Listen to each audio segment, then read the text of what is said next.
তুইও অবিক ভাইয়াকে পছন্দ করিস তাই না হিয়া? না তো, আমি অভিক ভাইকে কেন পছন্দ করব? না, এই এলাকার সব মেয়েই তো অবিক ভাইয়া বলতে পাগল, তাই তোকে জিজ্ঞেস করলাম আর কি। তুইও নিশ্চয়ই আর সবার মতোই অবিক ভাইয়াকে পছন্দ করিস। সবাই পছন্দ করে বলে কি আমাকেও পছন্দ করতে হবে? এমনটা কোথায় লেখা আছে শুনি? না, আসলে আমি তো এমনি জিজ্ঞেস করলাম। তুই কি রাগ করলি? না, আমি আসি আবির ভাইয়া, ক্ষুধা লেগেছে। কলেজ থেকে এসে কিছুই খাইনি। কথাগুলো বলেই আমি পুকুর পাড়ে বসার বেঞ্চি থেকে উঠে পড়লাম। সামনেই পুকুরে অভিক ভাইয়া গোসল করছে, আর তাকে দেখেই আবির ভাইয়া আমাকে কথাটা জিজ্ঞেস করেছে বুঝতে পারলাম। আবির ভাইকে আরেক নজর দেখেই আমি ওখান থেকে প্রায় ছুটে চলে আসলাম। আমি হিয়া, কলেজের 2য় বর্ষের ছাত্রী, আর এতক্ষণ যার সাথে কথা বলছিলাম সে হচ্ছে আমার চাচাতো ভাই আবির। এবার অনার্স 2য় বর্ষে পড়ে। প্রথম বর্ষের ফাইনাল পরীক্ষা শেষ করেই বাড়িতে এসেছে, বেশ কিছুদিন থাকবে।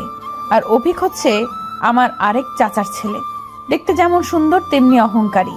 ছাত্র হিসাবেও গ্রামের সেরা, ঢাকা মেডিকেলে পড়াশোনা করে, এবার ফাইনাল ইয়ারে। গ্রামের প্রায় সব মেয়েই অভিক ভাইয়া বলতে পাগল, যে কেউ একবার দেখলে আর চোখ ফেরাতে পারবে না। কিন্তু আমার কেন জানি অভিক ভাইকে পছন্দ নয়। আমার কাছে আবির ভাইয়াই সেরা। অভিক ভাইয়ের মতো এত ফর্সা নয়, আবার লম্বাও নয়, পড়াশোনাতেও আমার মতো এভারেজ। শ্যামবর্ণের আবির ভাইয়া আমার কাছে সবার সেরা, যাকে দেখার জন্য আমি মাসের পর মাস অপেক্ষা করে থাকি। কখন বাড়ি আসবে আর কখন তাকে দু চোখ ভরে একবার দেখব। এই অনুভূতিটা তবে থেকে হয়েছে যবে থেকে আবির ভাইয়া ভার্সিটিতে ভর্তি হয়েছে। আগে হয়তো সবসময় চোখের সামনেই থাকতো বলে এই অনুভূতিটা বুঝতে পারতাম না, অথবা তখন এই অনুভূতিটা বোঝার মতো বয়স আমার ছিল না। আমি যাকে পছন্দ করি সে যদি আমার সামনে অন্য কোনো ছেলেকে পছন্দ করে কিনা তা জিজ্ঞেস করে, তাহলে তো রাগ হওয়ারই কথা। তাই আমি খাবার খাওয়ার অজুহাত দিয়ে ওখান থেকে চলে আসলাম। আচ্ছা, আবির ভাইকে বুঝতে পারে না যে আমি তাকে কতটা পছন্দ করি? নাকি বুঝতে চায় না আমার না বলা অনুভূতিগুলো? নাকি আমাকে মুখ ফুটে বলতে হবে তাকে যে আমি তাকে ভালোবাসি? একটা মেয়ে হয়ে আমি তাকে কি করে বলবো যে আমি তাকে ভালোবাসি?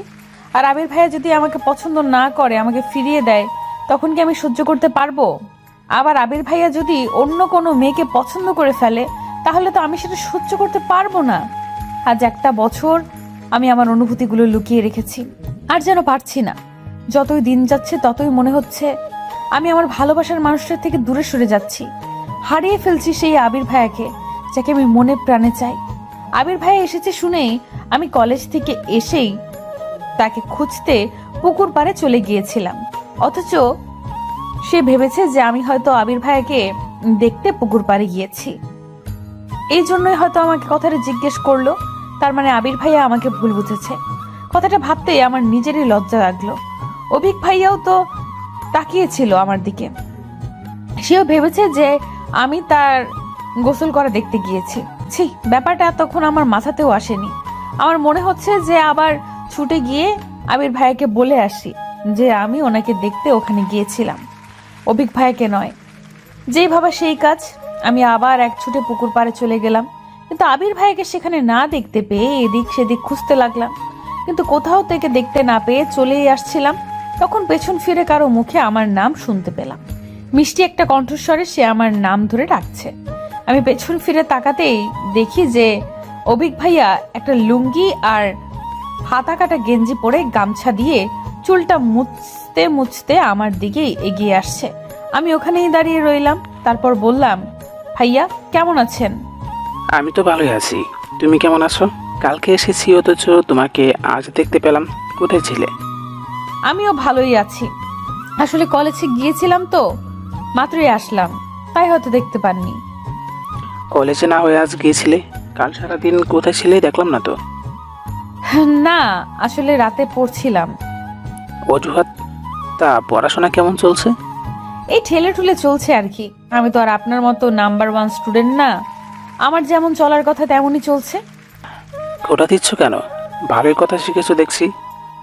অভিক ভাইয়া আমাদের কাজিনদের সাথে তুমি করেই বেশি কথা বলে, আর আমি অভিক ভাইয়ার থেকে আগে থেকেই 10 হাত দূরে থাকার চেষ্টা করতাম। আমি অভিক ভাইয়াকে কিছু বলতে যাব, ঠিক তখনই সেখানে আবির ভাইয়া এসে হাজির। আবির ভাইয়াকে দেখে আমি আরো চুপ হয়ে গেলাম। আবির ভাইয়া অভিক ভাইয়াকে লক্ষ্য করে বলল, কেমন আছেন ভাইয়া? এই তো ভালো। তুমি? তুমি কখন আসলে? এই তো কিছুক্ষণ আগেই। আপনি তো কাল এসেছেন তাই না? হুম। থাকবে নাকি কয়দিন? না, বেশি দিন ছুটি নেই, আর 2টা টিউশনি আছে, ছুটি দিয়ে এসেছি। বেশি দিন থাকতে পারবো না। টিউশনি করা তোমার পড়াশোনার ক্ষতি হয় না? আমি তো আর সারাক্ষণ পড়ি না, আর 2টা টিউশনি থাকলে হাত খরচটা হয়ে যায় আর কি।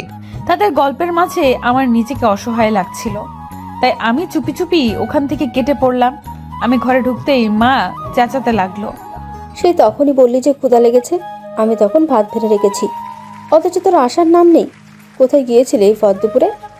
এইখানেই আবির ভাইয়া এসেছে তাই। ওদের দেখে কিছু শেখ। সারাক্ষণ টোটো করে ঘুরে বেড়ালে ওদের মতো ওর ভার্সিটিতে পড়তে হবে না। তোর বাবা বলে দিয়েছে কোনো ভার্সিটিতে চান্স না পেলে সোজা বিয়ে দিয়ে দেবে। আসিফ এখন বাবা মায়ের সম্মান রাখলে তবেই বাঁচা। কথাগুলো বলে মা হন হন করে ঘর থেকে বের হয়ে গেল। এই অভিক ভাইয়া আর আবিক ভাইয়া কেন যে ভার্সিটিতে চান্স পেয়েছিল কে জানে। আমাকে আর আমার চাচাতো বোন হিমাকে সারাক্ষণ তাদের গুণগান শুনে কাটাতে হয়। মাঝে মধ্যে ওদের দুজনের উপর প্রচুর রাগ হয়। আর আমার ছোট ভাই আসিফ ভাইদের মান রাখতে সেও ক্লাস টপার 5-এ বৃত্তি পেয়েছে, 8-এ বৃত্তি পেয়েছে, এবার 9-এ পড়ে। বোঝাই যাচ্ছে যে ভাইদের পথ অনুসরণ করেই এগোচ্ছে। আর আমি আর আবির ভাইয়ের ছোট বোন হিমা জমজের মতো একই ক্লাসেই পড়ি, আবার রেজাল্টও একই থাকে, কোনো মতে টেনে টুনে পাস। বিকেলে আমি আর হিমা হাঁটতে বের হয়েছি, তখন হিমা লাজুক ঘেসে আমাকে বলল, জানিস ইয়া, আমি না অভিক ভাইকে পছন্দ করি। অভিক ভাইকে দেখলেই না আমার কেমন জানি লাগে, মনে হয় সারাক্ষণ ওনাকেই দেখি। ইস, ওনার যদি একটা ছোট ভাই বা বোন থাকতো, তাহলে তার ওসিলায় হলেও সারাক্ষণ আমি ওনাদের বাড়ির আশেপাশে ঘুরঘুর করতাম। আর বড় চাচাও দেখ, নিজের বাড়ি রেখে অন্য জায়গায় গিয়ে বাড়ি বানাতে হবে। আমাদের সাথে থাকলে কি হতো, যখন তখন অভিক ভাইকে দেখতে পারতাম। তুই এমন ভাবে বলছিস যেন অভিক ভাইয়াদের বাড়ি আমাদের বাড়ির থেকে কতই না দূরে, শুধুমাত্র রাস্তার এপার ওপার। আর তুই যে অভিক ভাইকে পছন্দ করিস এটা তো অনেক পুরাতন কথা, নতুন কিছু বল। একটা কথা কান খুলে শুনে রাখ, তুই কিন্তু অভিক ভাইয়ের দিকে একদম নজর দিবি না। অভিক ভাইয়া শুধু আমার। আচ্ছা হিয়া, অভিক ভাইয়ার কেমন মেয়ে পছন্দ হতে পারে বলতো? তুই এমন ভাবে বলছিস যেন অভিক ভাইয়া আমাকে বলেছে যে হিয়া আমার না এমন টাইপের মেয়ে পছন্দ। তুমি একটু খুঁজে দেবে? তুই মজা নিচ্ছিস তাই না? তুই নিজে যখন কাউকে পছন্দ করবি তখন বুঝবি যে ভালোবাসার মানুষটি সম্পর্কে জানার জন্য মন কেমন করে। তখন আমাকে বললে আমি ওইভাবে মজা করব। আরে বোন, তুই রাগ করছিস কেন?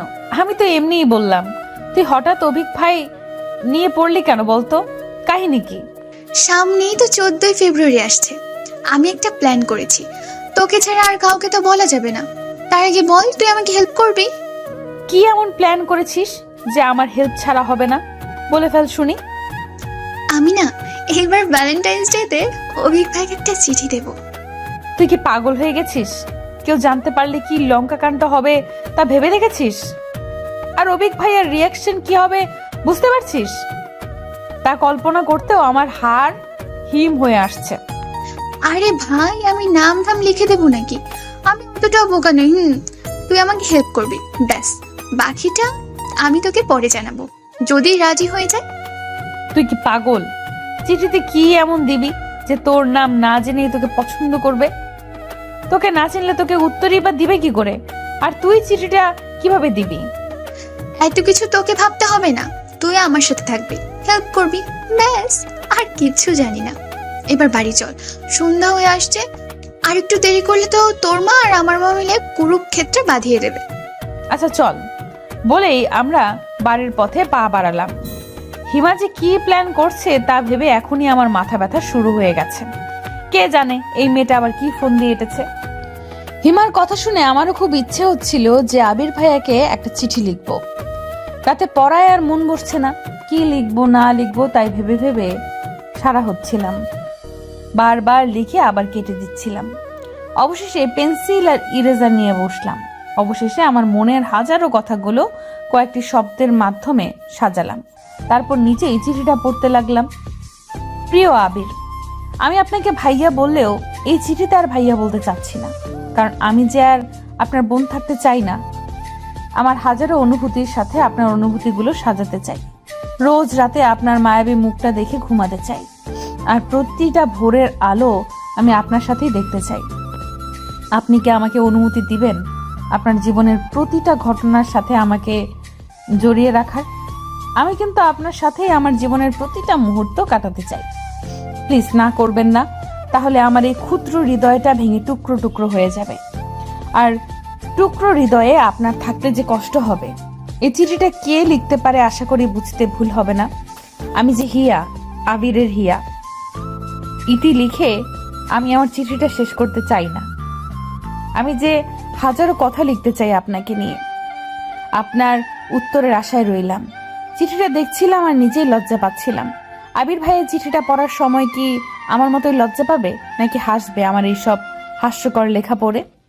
কি রে হিয়া, আজ এত পড়াশোনা করছিস? প্রতিদিন পারলে আমার আগে ঘুমিয়ে যাস, আর আজ এখনো পড়ছিস? হ্যাঁ মা, এই তো পড়া শেষ, এখন ঘুমাবো, তুমি ঘুমাও। কথাটা বলে লাইট অফ করে মায়ের পাশে শুয়ে পড়লাম। আর কাল চিঠিটা আবির ভাইয়ার কাছে কিভাবে পৌঁছাবো তাই ভাবতে ভাবতে ঘুমিয়ে পড়লাম। সকালে কলেজে যাওয়ার সময় হিমা জানালো যে ওর চিঠি লেখা শেষ। ও নাকি পুরো 4 পাতার একটা রচনা লিখেছে। আমি শুনে তো অবাক। তারপর হাসি থামাতে না পেরে বললাম, তুই কি প্রেমপত্রের নামে কোনো রচনা লিখেছিস? এত বড় চিঠি কেউ লিখে? আর তোর মনে হয় অভিক ভাইয়া ওই চিঠি দেখার পর আর পড়বে? আমি কি করব বল, লিখতে লিখতে বড় হয়ে গেছে। আমি তো ভেবেছি যে ওইটা দেখে দেখে তুই আমাকে সুন্দর করে লিখে দিবি। আমার যে হাতের লেখা, অভিক ভাইয়া হাতের লেখা দেখে বমি না করে দেয়। চিঠি পড়া তো দূরের কথা। আরে ভাই, তোর চিঠি আমি কেন লিখবো? তুই কিন্তু কথা দিয়েছিস যে আমাকে হেল্প করবি, এখন পিছু হটলে চলবে না। আচ্ছা বাবা, করব হেল্প। তার আগে বল যে এই চিঠিটা তুই অভিক ভাইয়া অবধি পৌঁছাবি কি করে?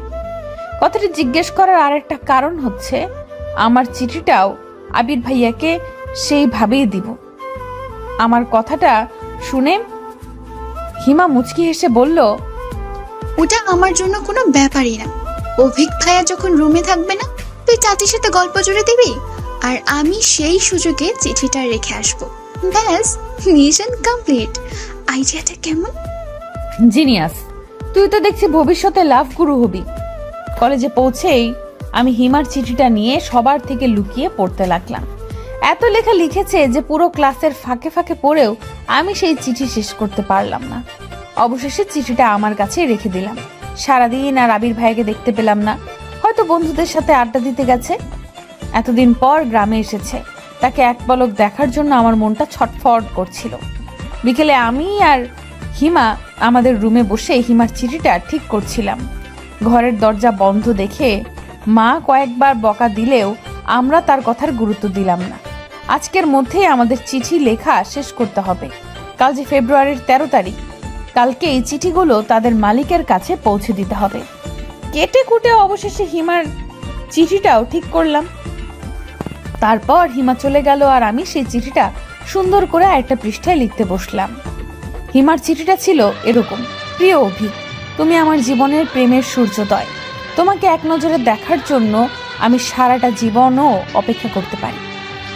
এক তোমার মধ্যে আল্লাহ এত সৌন্দর্য কেন দিয়েছে? আমাদের মাঝেও তা একটু ভাগ করে দিত। লেখার তো অনেক কথাই ছিল, কি আর লিখবো, একদিনে বলা যায় সব। আজ শুধু এইটুকুই বলতে চাই যে আমি তোমাকে আমার সারা জীবনের সঙ্গী হিসেবে পেতে চাই। তুমি কি পারবে আমার জন্য অপেক্ষা করতে? আমি তোমার পাশে ছিলাম, আছি, আর থাকতেও চাই। নাম না বললে কি তুমি আমায় চিনে নেবে না? হাসির শুরু, হাওয়ার শুরু, রবীন্দ্রনাথের হৈমন্তীর শুরু, তাতেই আছে আমার সুর। আরো বলতে হবে বলে মনে হয় না। আমি এই ভালোবাসা দিবসের একটা মুহূর্ত তোমাকে আমার করে দেখতে চাই, যেখানে তুমি আমাকে পুকুর পাড়ে গিয়ে খুঁজবে। আমি তোমার আশায় থাকবো। আসবে তো আমার অভু? চিঠিটা শেষ করতেই আবির ভাইয়া আমার রুমের সামনে এসে হাজির। এই সময় আবির ভাইয়া আমার রুমে। সারাদিন পর আবির ভাইয়াকে দেখে আমার কি যে ভালো লাগছে তা বলে বোঝাতে পারছি না। আমি নিজেকে সামলিয়ে নিয়ে বললাম, ভাইয়া আপনি ভেতরে আসুন। আবির ভাইয়া ভেতরে এসে আমার বিছানার উপর বসতে বসতে বললেন, কেন, আমি কি আসতে পারি না নাকি? না তা নয়, আসলে এই সন্ধ্যার সময় তাই জিজ্ঞেস করলাম আর কি। চাচি বলছিল তোর পড়াশোনা কেমন চলছে একটু খোঁজ নিতে, তাই চলে আসলাম আর কি। হিমার অবস্থা তো একদম বাজে, তা তোর কি অবস্থা? আমি চিঠিটা কোনো মতে একটা বইয়ের মধ্যে লুকিয়ে রেখে পড়ার ব্যাপারে কথা বলতে লাগলাম। বইটা আমি যেন হাতছাড়া করছি না। আবির ভাইয়া তার লক্ষ্য করে বলল, ওই বইটা ওইভাবে লুকাচ্ছিস কেন? কি আছে ওই বইতে? এটা আমার এক বান্ধবীর বই, এনেছিলাম পড়ার জন্য, কিছুই নেই। এইটুকু বলার পর মা আমাকে ডাকতে লাগলো। আমি আবির ভাইকে রুমে রেখে মায়ের কাছে চলে গেলাম। মা আবির ভাইয়ের জন্য চা বানিয়েছে। চা নিয়ে আমার রুমে ঢুকতেই দেখতে পেলাম যে আবির ভাইয়ের মুখটা কেমন যেন পাংশু বর্ণ ধারণ করেছে। আমি চায়ের কাপটা নামাতেই আবির ভাইয়া বলল, আমি এখন চা খাবো না, বাইরে একটু কাজ আছে, তুই পড়, আমি পরে আসবো না। আমার উত্তরের আশা না করেই আবির ভাইয়া হন্তদন্ত হয়ে চলে গেল। আমি হা করে কিছুক্ষণ তাকিয়ে থেকে আবির ভাইয়ার জন্য আনা চাটা নিজেই খেতে শুরু করলাম। আর অবাক হয়ে ভাবতে লাগলাম যে আবির ভাইয়া এমন হঠাৎ করে চলে গেল কেন। আজ কলেজ থেকে এসে আমি আর হিমা সুযোগ খুঁজছি যে কখন অভিক ভাইয়া বাড়ি থেকে বের হবে, কিন্তু অভিক ভাইয়া যেন আজ বেরই হচ্ছে না। আমি আর হিমা ওর রুমের জানালার পাশে বসে আছি। এমন সময় আবির ভাইয়া এসে হিমাকে ডাকতে লাগলো। আমাকে দেখেই আবির ভাইয়া রুমের থেকে চলে গেল। আমার কেমন যেন মনে হচ্ছে যে আবির ভাইয়া আমাকে এড়িয়ে চলছে, কিন্তু কেন তা বুঝতে পারছি না। কালকে অভিক ভাইয়ের জন্য লেখা চিঠিটা দেখে ফেলেনি তো? ভাবতে আমার হাত পা কেমন যেন ঠান্ডা হয়ে আসলো। আবির ভাইকে কি জিজ্ঞেস করে দেখবো, কিন্তু হিমার কথা বললে আবার হিমার কপালে শনি নেমে আসবে। আর যদি এটা ভাবে যে আমি অভিক ভাইয়াকে চিঠি লিখব, তখন এসব ভাবছিলাম। তখন হিমা রুমে এসেই আমাকে জড়িয়ে ধরে আস্তে আস্তে বলল, আরে অভিক ভাই বের হয়ে গেছে, চল তাড়াতাড়ি। আমি হিমার সাথে বিনা বাক্যে বের হয়ে গেলাম। আবির ভাইয়া বারান্দায় বসে চাচির সাথে কথা বলছিল। আমাকে আর হিমাকে যেতে দেখে হিমাকে উদ্দেশ্য করে বলল, কিরে হিমু, এখন আবার কোথায় যাচ্ছিস? হিয়া নাকি একটু বড় চাচির ওখানে যাবে, তাই। ইয়া যাবে ভালো কথা, তোকে সাথে যেতে হবে কেন? মা না কি যেন করতে বললো তোকে, যা কাজ কর। আমি জানি হিমার কোনো কাজ নেই, কিন্তু আমার সাথে যেতে দিবে না, এই জন্য এমন করছে। আমার মনটা খারাপ হয়ে গেল। হিমাও রাগ করে রুমে চলে গেল। চাচি আমাদের মনের অবস্থা বুঝতে পেরে আবির ভাইয়াকে ধমক দিয়ে বলল, তুই কাল থেকে হিমার পেছনে কেন পড়ে আছিস বলতো? দুদিন পর চলে যাবি, একটু ভালোভাবে থাকলেই তো পারিস। তোমার আলতি পেয়ে আজ পড়াশোনার এই অবস্থা। পরীক্ষায় ফেল করলে তখন বুঝবে আমি কেন ওর পেছনে পড়ি। কথাগুলো বলেই আবির ভাইয়া বাড়ি থেকে বের হয়ে গেল। আমি হিমার চিঠিটা নিয়ে পড়লাম বিপাকে। আবির ভাইয়া বের হয়ে যেতেই হিমা আবার চুপি চুপি বের হয়ে আসলো। তারপর আমরা দুজনে গিয়ে অভিক ভাইয়ার রুমে চিঠিটা রেখে আসতে সফল হলাম। রাতে আমি হিমার কাছে যাব বলে আবির ভাইয়ার জন্য লেখা চিঠিটা নিয়ে চাচিদের ওখানে গেলাম। এই সময়টা আবির ভাই সাধারণত রুমে থাকে না, তাই ভাবলাম যে রুমে চিঠিটা রেখে চলে আসব, যেন কেউ বুঝতে না পারে।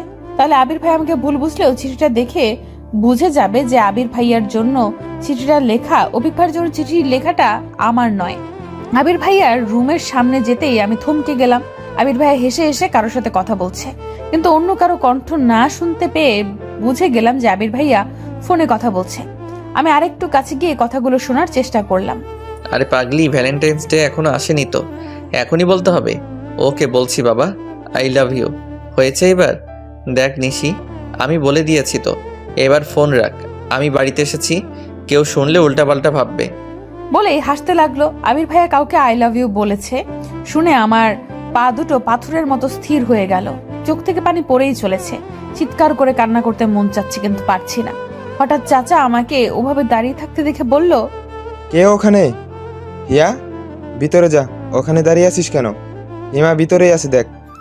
না, আমি আর ভেতরে যাব না, আসি। ততক্ষণে আবির ভাইয়া আর হিমা রুম থেকে বাইরে চলে এসেছে। আবির ভাইয়ার চোখে চোখ পড়তেই আমি তাড়াতাড়ি ওখান থেকে চলে আসলাম। অন্ধকারে থাকায় হয়তো কেউ বুঝতে পারেনি যে আমি কান্না করছি। না বোঝাই ভালো। আজ রাতে আমার ঘুম হবে না, তা আমি ভালো করেই জানি। এটাই কি হওয়ার ছিল? আমি যাকে ভালোবাসি সে অন্য কাউকে ভালোবাসে। আচ্ছা, আমারও তো কোনো ভুল হতে পারে আবির ভাইয়া কাউকে ভালোবাসে না, কিন্তু আমি নিজের কানকে কি করে অবিশ্বাস করি? আসলে কি প্রেমে পড়লে মানুষের বুদ্ধি লোপ পায় নাকি বৃদ্ধি পায়? আমার ক্ষেত্রে কোনটা হচ্ছে? আমি আর কিছু ভাবতে পারছি না। বুক ফেটে কান্না করতে মন চাচ্ছে, কিন্তু মা পাশে থাকায় কান্নাও করতে পারছি না। এত রাতে কান্না করলে মা কি ভাববে? রাতে কখন ঘুমিয়ে পড়েছি জানি না। সকালে মায়ের ডাকে ঘুম ভেঙে গেল। আমি বিছানা থেকে উঠতেই আম্মু বকা দিয়ে বলতে লাগলো, জমিদারের বেটির ঘুম কি আজ ভাঙবে? হিমা কখন থেকে উঠে পড়তে বসে গেছে, আর একে দেখো এখনো পড়ে পড়ে ঘুমাচ্ছে। একে দেখলে কে বলবে যে কিছুদিন পরের ইন্টার পরীক্ষা? আমার হয়েছে যত জ্বালা। এত বড় মেয়ে, না তো কোনো কাজ পারে আর না তো পড়াশোনা। আমি বিছানা থেকে নেমে মায়ের কথায় কান্না দিয়ে বাথরুমে চলে এলাম। এটা মায়ের রোজকার লেকচার, শুনে শুনে এখন মুখস্থ হয়ে গেছে। আমি বাথরুমে থেকেও মায়ের ক্ষীণ গলা শুনতে পেলাম। একে বিয়ে দিয়ে দাও তো, লাভ নেই। শ্বশুরবাড়ির লোকজন বলবে যে মা কি শিখিয়েছে। তোর বাপকে বলিস কয়েকটা কাজের লোক ঠিক করে রাখতে, বিয়ের সময় তাদেরকেও তোর সাথে পাঠিয়ে দেবে। আর না হলে এখন থেকে পড়াশোনা বাদ দিয়ে কাজ কাম কিছু শিখে নে, কাজে লাগবে। কথাগুলো বলতে বলতে আমার বিছানা ঠিক করতে লাগলো। আমিও সহজে বের হচ্ছি না, বের হলেই লেকচার আবার শুরু হয়ে যাবে। মা রুম থেকে বের হয়ে যেতেই আমি বাইরে আসলাম। ফ্রেশ হয়ে মাকে দেখানোর জন্য হলেও একটু পড়তে বসলাম, না হলে আবার শুরু করে দিবে। কলেজে যাওয়ার সময় আবির ভাইয়াকে অনেক খুঁজলাম, কিন্তু কোথাও দেখতে পেলাম না। হিমার থেকে জানতে পারলাম যে আবির ভাইয়া নাকি আজকে সকালেই চলে গেছে। শুনে আমার বুকের ভেতরটায় কেমন হু হু করে উঠলো। আবির ভাইয়া আজকেই কেন চলে গেল? তার মানে সে আমার ভালোবাসার মানুষটির সাথে আজকের দিনটা কাটাতে চায়। আমি আর কিছু ভাবতে পারছি না আবির ভাইয়াকে নিয়ে। তাকে নিয়ে যতই ভাবছি আমার মনের ভেতরটা ততই অস্থির হয়ে উঠছে। অভিক ভাইয়াও নাকি আজকেই চলে যাবে, এটাও হিমার থেকেই জানতে পারলাম। অভিক ভাইয়ার কারেন্ট অ্যাফেয়ারেন্স হচ্ছে হিমা, সব খবর ওর কাছে থাকে। পুরো রাস্তা হিমা বক বক করে যাচ্ছে, অথচ আমি চুপ করে আছি দেখে হিমা জিজ্ঞেস করলো, কিরে, তুই আজ এমন চুপ করে আছিস কেন? অসুস্থ নাকি? না তো, আমি অসুস্থ থাকলে কলেজে যেতাম নাকি? তুই চিনিস না আমাকে? আসলে আমি তো অভিক ভাইয়াকে দেওয়া চিঠিটা নিয়ে চিন্তিত আছি। না জানি অভিক ভাইয়া কি ভাববে, আদৌ তোকে চিনতে পারবে কিনা। আচ্ছা, তোকে না চিনতে পারলে তো ক্ষতি নেই, কিন্তু যদি তোকে চিনে ফেলে আর চাচা বা আবির ভাইয়াকে ব্যাপারটা বলে দেয়, তোর এসব নিয়ে চিন্তা হচ্ছে না? তুই আমাকে সাহস দিবি কি আরো ভয় পাই দিচ্ছিস? আমি তো এসব ভেবেই দেখিনি। আবির ভাইকে এই ব্যাপারে বললে তো আমাকে কুরবানি করে ফেলবে। তুই আমাকে ওই ব্যাপারটা আগে বলবি না? ওর ভয়ের তো মুখ দেখে আমি হাসি চাপিয়ে রাখতে পারছিলাম না। এখন হেসে ফেললে হিমা রেগে আগুন হয়ে যাবে, তাই আমি অনেক কষ্টে হাসিটা চেপে রেখে ওকে সাহস দিয়ে বললাম, আরে অভিক ভাই চিনে ফেললেও সমস্যা নেই, তুই তো নিজের নাম লিখে দিসনি। অভিক ভাইয়াকে যে কেউ চিঠি দিতে পারে, তা কি আমরা জানি নাকি?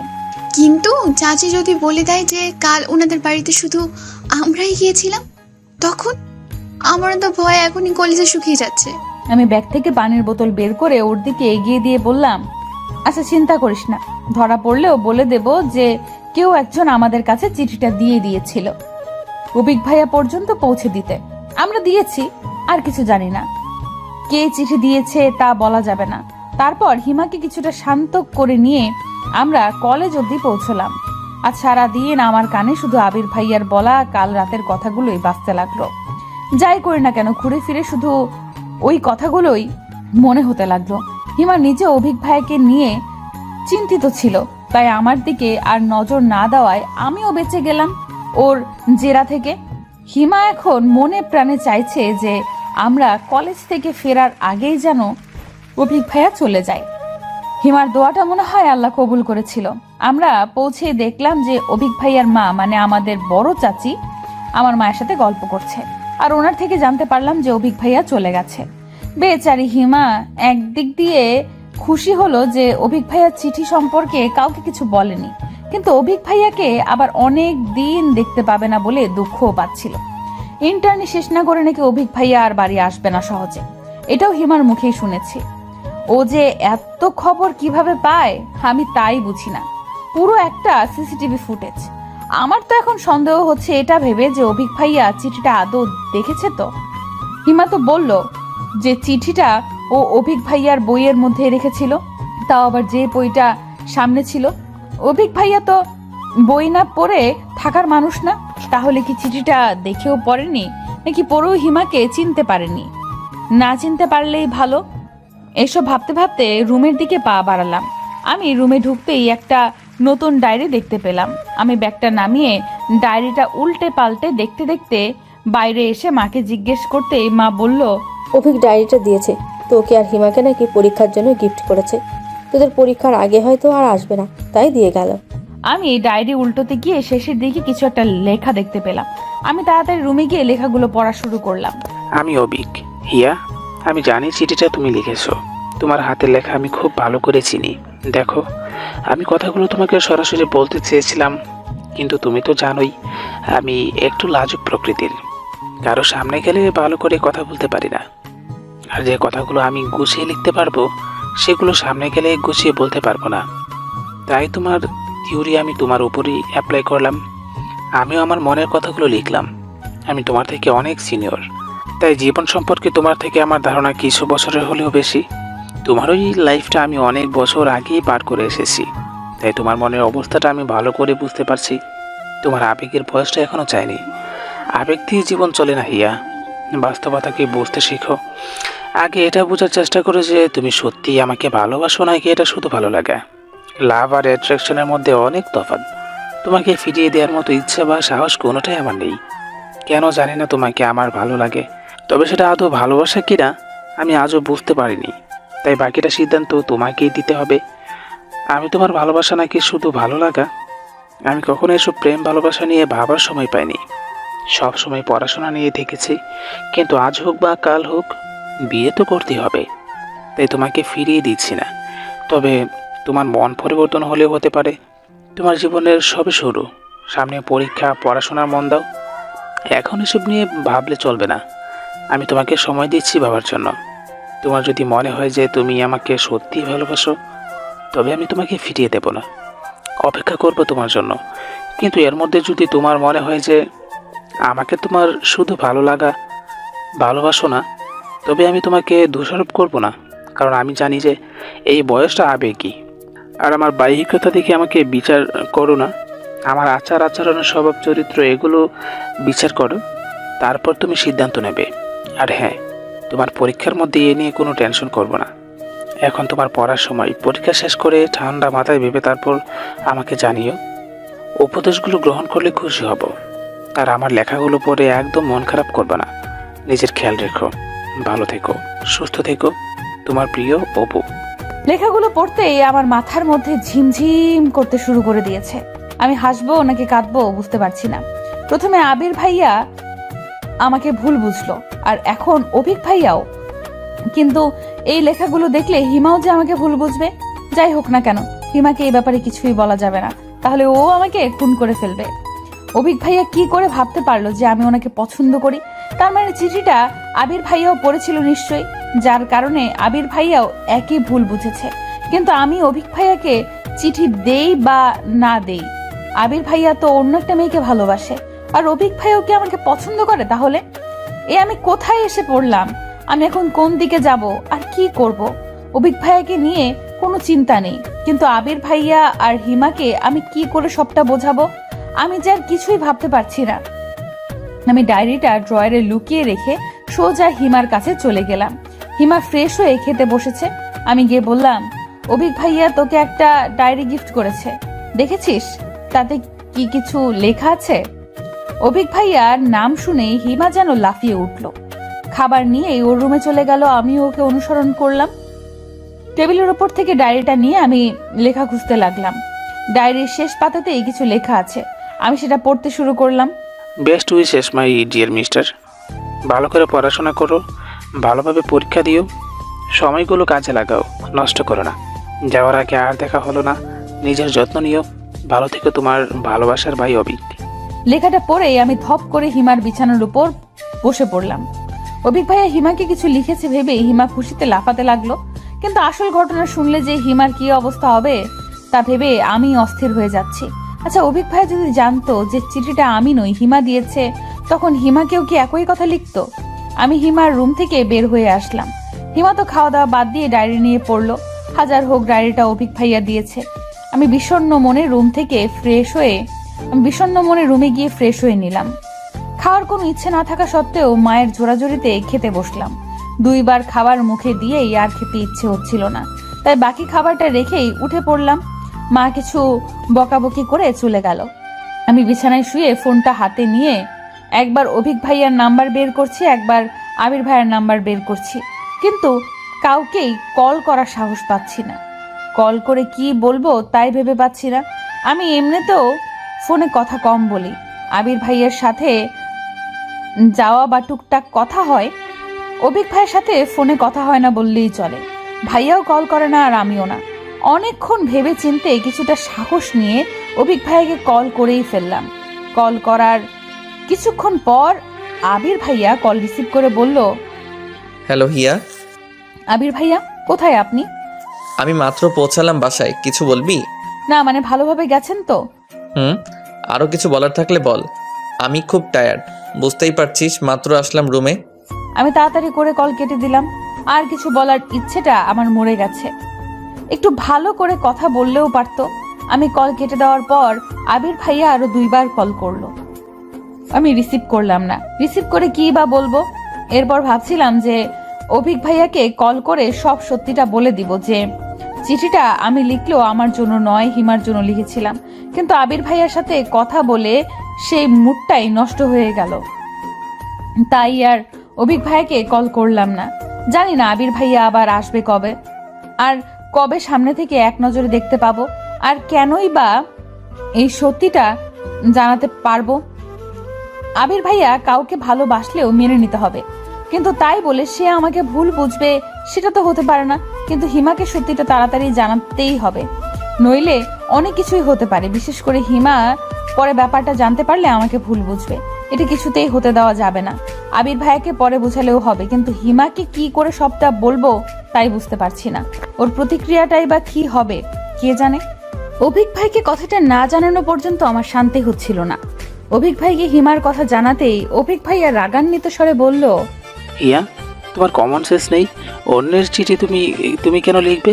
আর হিমাকে জানিয়ে দাও, ওকে শুধুমাত্র আমার ছোট বোন ভাবি, এর বাইরে কিছুই নয়। ভাইয়া কথাটা আপনি নিজে হিমাকে জানিয়ে দিলে খুশি হতাম।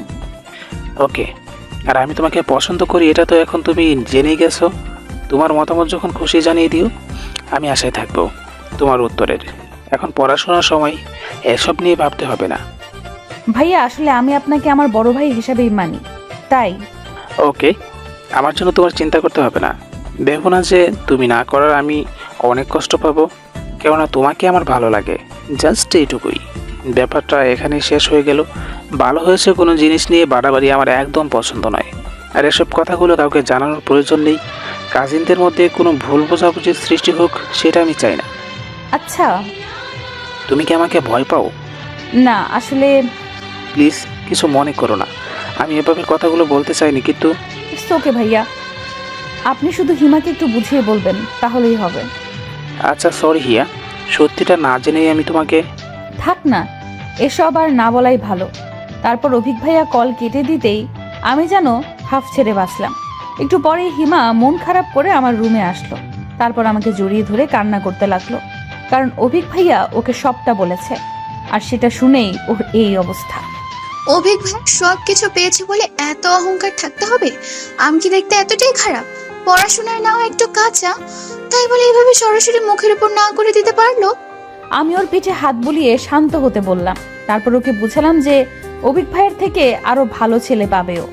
অভিক ভাইয়া আমাকে পছন্দ করে, এটা ওর থেকে গোপন রাখাই ভালো। তাই ও এই বিষয়ে আর কিছু বললাম না। কেটে গেছে কয়েকটা মাস। আমি আবির ভাইয়ের সাথে আর একদিনও কথা বলিনি। সে তো তার প্রিয় মানুষের সাথেই আছে, আমার সাথে কেন কথা বলতে হবে? আমিও ভার্সিটিতে পড়বো, আর প্রেম করে আবির ভাইকে দেখিয়ে দিব।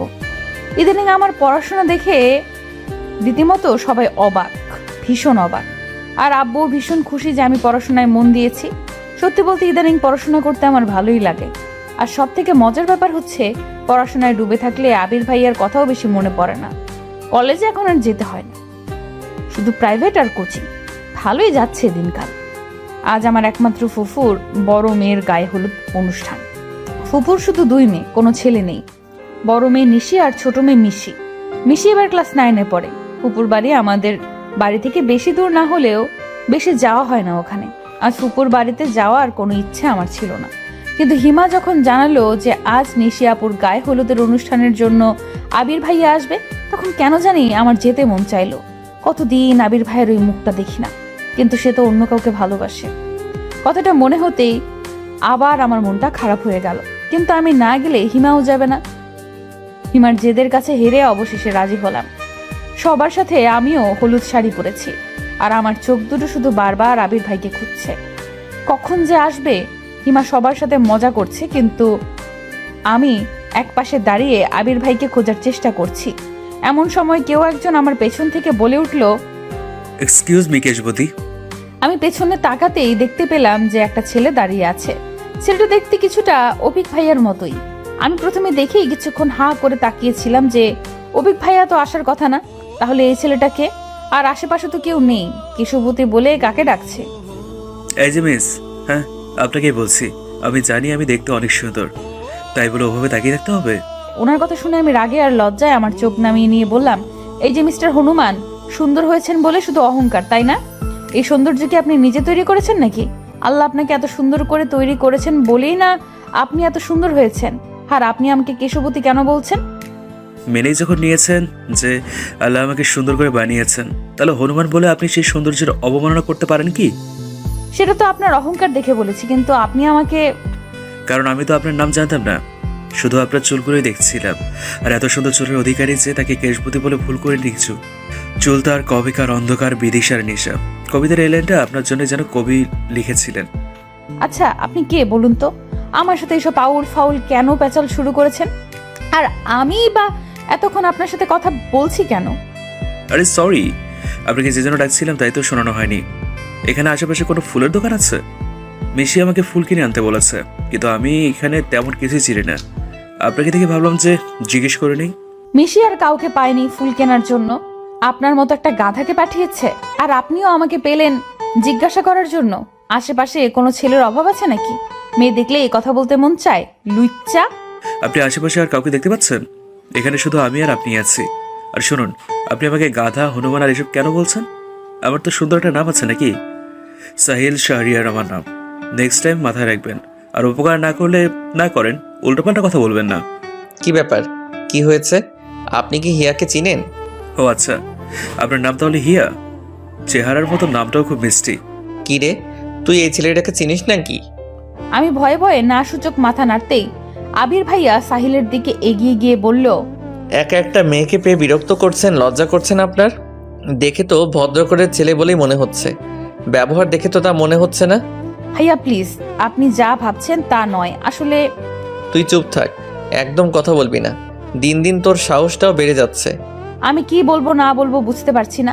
আবির ভাইয়া রেগে গেছে বুঝতে পারলাম। আর আবির ভাইয়ার এই ব্যবহারের কারণে সাহিলও রেগে গেছে। সাহিলও এবার আবির ভাইয়ার দিকে এগিয়ে গিয়ে বলল, আপনাকে তো ভদ্র ঘরের মেয়ে বলে মনে হচ্ছে। না জেনে শুনে কথা বলতে এসছেন কেন? হ্যাঁ আবির, কখন আসলি? আর এখানে কি হয়েছে? সাহিল, তুমিও এখানে? কি হচ্ছে এটা? কি এখানে? না ফুপা, কিছুই হয়নি। আসলে আবির ভাইয়া আমাকে খুঁজে পাচ্ছিল না তাই। এ সাহিল, আমার এক চাচাতো বোনের ছেলে এই প্রথম আমাদের গ্রামে এসেছে। আবির, ওকে নিয়ে গ্রামটা ঘুরে দেখাস। আর ওই মেয়েটাকে হিয়া। ফুপার কথায় এতক্ষণে সবার আবির ভাইয়ার সাথে আসা মেয়েটির দিকে নজর পড়ল। আমি কিছু বলার আগেই আবির ভাইয়া আমার হাত থেকে নিজের হাত ছড়িয়ে নিয়ে মেয়েটার পাশে গিয়ে বলল, এই নিশি আমার বান্ধবী, কখনো গ্রামের বিয়ে দেখেনি, তাই নিশি আপুর বিয়েতে আসতে যাচ্ছিল, তাই। ভালো হয়েছে নিয়ে এসেছিস। তা তোরা সবাই এখানে দাঁড়িয়েছিস কেন? ভেতরে যা, সবাই ভেতরে। বলেই ফুপা ওখান থেকে চলে গেল। তারপর আবির ভাইয়া একবার সাহিলের দিকে আর একবার আমার দিকে দেখেছিল, আর আমি নিশিকে দেখছিলাম। আবির ভাইয়া কি করে পারলো মেয়েটাকে বাড়ি অবধি নিয়ে আসতে, ভেবেই আমার মনটা ভেতর থেকে কেঁদে উঠল। আমি ওখান থেকে অতি দ্রুত চলে আসলাম। সাহিল ভাইয়াও আবির ভাইয়ের দিকে কটমট করে তাকিয়ে থেকে চলে গেল। আবির ভাইয়া আর তার সেই নিশি ওখানে দাঁড়িয়ে রইল। আমি ওখান থেকে সোজা বাড়ি চলে আসলাম। বাড়িতে কেউ নেই এখন, সবাই ওই বাড়িতে। তাই আমি পুকুর পাড়ে বসে বসে কান্না করছিলাম। এমন সময় পেছনে কারো পায়ের আওয়াজ শুনে ওদিকে তাকাতেই আবির ভাইয়াকে দেখে চমকে উঠলাম। আবির ভাইয়া নিঃশব্দে আমার পাশে বসে বলল, সেদিন কেন আমায় মিথ্যে বলেছিলি? সত্যিটা বললে কি এমন হতো? আমি কি তোর অবিক ভাইয়াকে তোর থেকে কেড়ে নিতাম, নাকি খেয়ে ফেলতাম? আবির ভাইয়ার কথাগুলো শুনে আমি নির্বাক হয়ে গেছি। তার মানে আমার ধারণাটাই ঠিক ছিল। আবির ভাইয়া আমাকে ভুল বুঝেছিল। আমিও হেয়ালি করেই বললাম, আমি তো কোনো মিথ্যা বলিনি। আর আপনি যে আপনার হৃদয়ের টুকরাটাকে রেখে আমার সাথে গল্প করতে এসেছেন, এটা কি ঠিক? তুই কি নিশির কথা বলছিস? ও আমার হৃদয় টুকরো কেন হবে? কথা ঘোরাচ্ছিস কেন? খুব কথা ঘোরাতে শিখেছিস দেখছি। হঠাৎ এমন হাসছেন কেন? তোর মুখ দেখলে যে কেউ ভয় পেয়ে যাবে। পুকুরে গিয়ে আগে মুখটা ধুয়ে আয়। আর কান্না করছিলি কেন? ওই সাহিল কিছু বলেছে? কি হয়েছিল? আমি শাড়ির আঁচল খুঁজে সেটা দিয়েই মুখ মুছতে শুরু করলাম। আবির ভাইয়া আমার হাত থেকে শাড়ির আঁচল কেড়ে নিয়ে বলল, এভাবে মুছলে মুখে লাগবে। যা আগে মুখটা ভালো করে ধুয়ে আয়। আমি শাড়ি পরে এমনিই হাঁটতে পারছি না, তার উপর পুকুরের পানি দিয়ে মুখ ধুতে বলছে। আমি রেগে গিয়ে বললাম, এই অবস্থায় আপনি আমাকে পুকুরের পাড়ে যেতে বলছেন? আমি তো আপনার নিশি নয় যে সবকিছু পারফেক্ট হব। আমি বাড়ি যাচ্ছি, এগুলো ধুয়ে আসছি। বলেই আমি বেঞ্চি থেকে উঠতেই আবির ভাইয়া আমার হাত টেনে আবার বেঞ্চিতে বসিয়ে দিলেন। তারপর রেগে গিয়ে বললেন, তুই বারবার নিশির নাম নিয়ে কি প্রমাণ করতে চাইছিস বলতো? আমি বললাম না নিশি আমার ফ্রেন্ড আর কিছুই নয়। আর ও অলরেডি বিবাহিত। নিশি বিবাহিত? এই কথাটা শুনতে খুশিতে আমার লাফাতে মন চাচ্ছিল, কিন্তু আবির ভাইয়াকে সেটা বুঝতে না দিয়ে বললাম, সত্যি নিশি আপনার গার্লফ্রেন্ড নয় আর উনি বিবাহিত? তাহলে সেদিন রাতে এইটুকু বলে আমি থেমে গেলাম। আবির ভাইয়া অবাক দৃষ্টিতে আমার দিকে তাকিয়ে বলল, কোন দিন রাতে? তুই কবেকার কথা বলছিস? কিছু না, আসলে আপনি আমাকে ভুল বুঝেছিলেন। সেদিন অভিক ভাইয়ের জন্য আমি চিঠি লিখিনি। আসলে আমি নিজে দেখলাম ওটা তোর হাতের লেখা ছিল আর তুই এখনো মিথ্যে বলছিস। আসলে চিঠিটা আমি লিখেছিলাম, তবে আমার জন্য নয় ওটা। এইটুকু বলেই আমি থেমে গেলাম। হিমার নাম জানতে পারলে আবির ভাইয়া যদি রেগে যায়, যদি হিমাকে বকাবকি শুরু করে, সবাইকে বলে দিলে তো কেলেঙ্কারি কাণ্ড হয়ে যাবে। আমি এখন কি করব? সত্যিটাকে আবির ভাইয়াকে বলে দিব? আর সত্যিটা না বললে তো আবির ভাইয়া আমাকে ভুল বুঝবে। কি করব এখন আমি? তুই নিজেই বলছিস যে চিঠিটা তুই লিখেছিস, আবার বলছিস তোর জন্য নয়। এটা কি ধরনের মজা হিয়া? আমাকে কি তোর পাগল মনে হয়? এটা কি স্কুলের কোন আবেদনপত্র যে বান্ধবীরটা তুই লিখে দিলি? এটা এইটুকু বলেই থেমে গেলেন আবির ভাইয়া। আমি এবার মাথা নিচু করে বসে আছি, এখনো সিদ্ধান্ত নিতে পারছি না কি করব। আমি আস্তে আস্তে মাথাটা তুলে আর চোখে আবির ভাইয়াকে একবার দেখে নিলাম। তার চোখে মুখে কেমন একটা মায়া ছড়িয়ে আছে, যা উপেক্ষা করে মিথ্যা বলা আমার পক্ষে অসম্ভব। আমি আস্তে করে বললাম, আমি আপনাকে বলতে পারি, একটা শর্তে। বলে ফেল, কি শর্ত? আপনি রাজি আছেন? শর্ত না শুনলে কিভাবে রাজি হব? আগে বল। না, আগে আপনি আমাকে কথা দিন, এইটা নিয়ে কোনো ঝামেলা করবেন না, কাউকে কিছু বলবেন না। আচ্ছা ঠিক আছে, আমি কাউকে কিছুই বলবো না। তুই আমাকে বল চিঠিটা কার জন্য লিখেছিলি? হিমার জন্য। আমার কথাটা শুনেই আবির ভাইয়া সাপের মতো ফোঁস করে উঠল, বসা থেকে দাঁড়িয়ে গেল, আমার দিকে এমন ভাবে তাকিয়ে আছে মনে হচ্ছে আমি যেন হিমার নাম নিয়ে অনেক বড় একটা ঝামেলা করে ফেলেছি। আবির ভাইয়াকে রাখতে দেখে আমিও দাঁড়িয়ে গেলাম। তারপর আবির ভাইয়ার থেকে চোখ নামিয়ে নিয়ে বললাম, আপনি কিন্তু কথা দিয়েছেন কাউকে কিছু বলবেন না। প্লিজ হিমাকে কিছুই বলবেন না, ও আমাকে বারণ করেছিল। কিন্তু এইটুকু বলার পরেই আবির ভাইয়া আমাকে থামিয়ে দিয়ে বলল, তুই এখন আমাকে এসব বলছিস? এসব কবে থেকে চলছে? তুই আমাকে আগে বলিসনি কেন? চিঠিটা কি অবিক ভাইয়াকে দিয়েছিস? অবিক ভাইয়াও কি হিমাকে? প্লিজ ভাইয়া, আপনি কিন্তু আমাকে কথা দিয়েছেন যে হিমাকে কিছু বলবেন না। আর শান্ত হন, এখন কেউ শুনে ফেলবে। তুই আগে বল যে কবে থেকে এসব চলছে? কিছুই চলছে না, অবিক ভাইয়া হিমাকে পছন্দ করে না। হিমাই শুধু পড়াশোনায় ডাব্বা আর ও এসব করে বেড়ায়। মাকে আমি কতবার বলেছি ওর দিকে খেয়াল রাখতে, আর আমি কিছু বললেই বলে যে বাড়াবাড়ি করছি। আজ আসুক ও বাড়িতে। বলে আমাকে রেখে আবির ভাইয়া হন হন করে চলে গেল। আমি অপলক দৃষ্টিতে তাকিয়ে রইলাম সেদিকে। হঠাৎ আমার হিমার কথা মনে পড়তেই আত্মা শুকিয়ে গেল। আবির ভাইয়া এখন গিয়ে আবার হিমাকে কিছু বলবে না তো? আমি তাড়াতাড়ি বাড়ি গিয়ে মুখটা ধুয়েই আবার ফুপুর বাড়ির উদ্দেশ্যে রওনা হলাম। ফুপুর বাড়িতে পৌঁছে হিমাকে হাসি খুশি দেখে স্বস্তির নিঃশ্বাস ফেললাম। যাক বাবা, তার মানে আবির ভাইয়া হিমাকে এখনো কিছু বলেনি। এরপর আমি আবির ভাইয়াকে কোথাও খুঁজে পেলাম না। আমাকে দেখেই মিশি দৌড়ে এলো। আরে হিয়া আপু, তোমার মুখে একই অবস্থা, মুখ ধুয়েছো? আর চলো, নিশি আপু তোমাকে তখন থেকে খুঁজছে, কোথায় হাওয়া হয়ে গিয়েছিলে তুমি? তোরা তো প্রশ্নের উত্তর দেওয়ার ধৈর্য আমার নেই। চল যাচ্ছি। তুমি নাকি সাহিল ভাইয়ার সাথে ঝামেলা করেছো?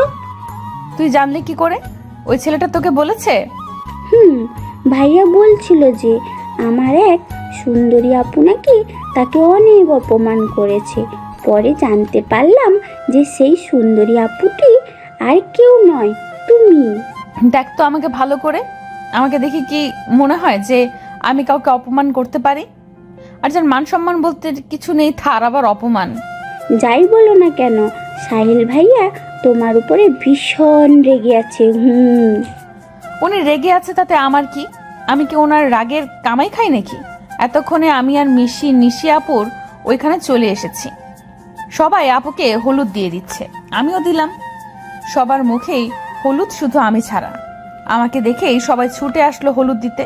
তারপর জোর করে সবাই মিলে আমার মুখটা পুরো হলুদ বানিয়ে দিল।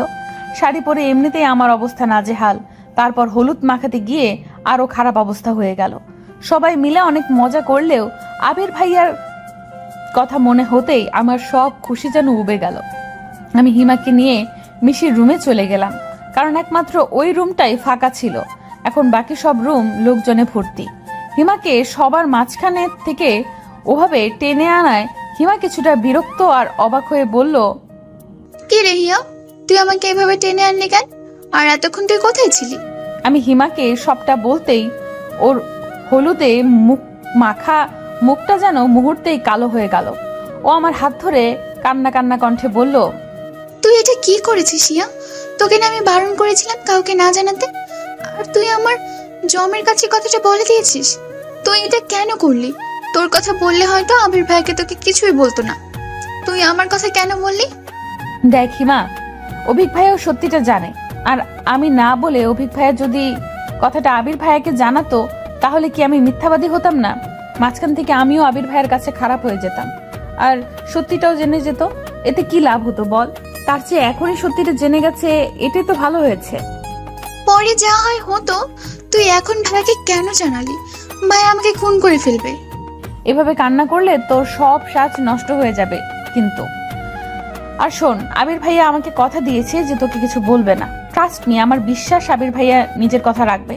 ছোটবেলা থেকে চিনি আমি ভাইয়াকে। একবার যখন কথা দিয়েছে তখন তোকে কিছুই বলবে না।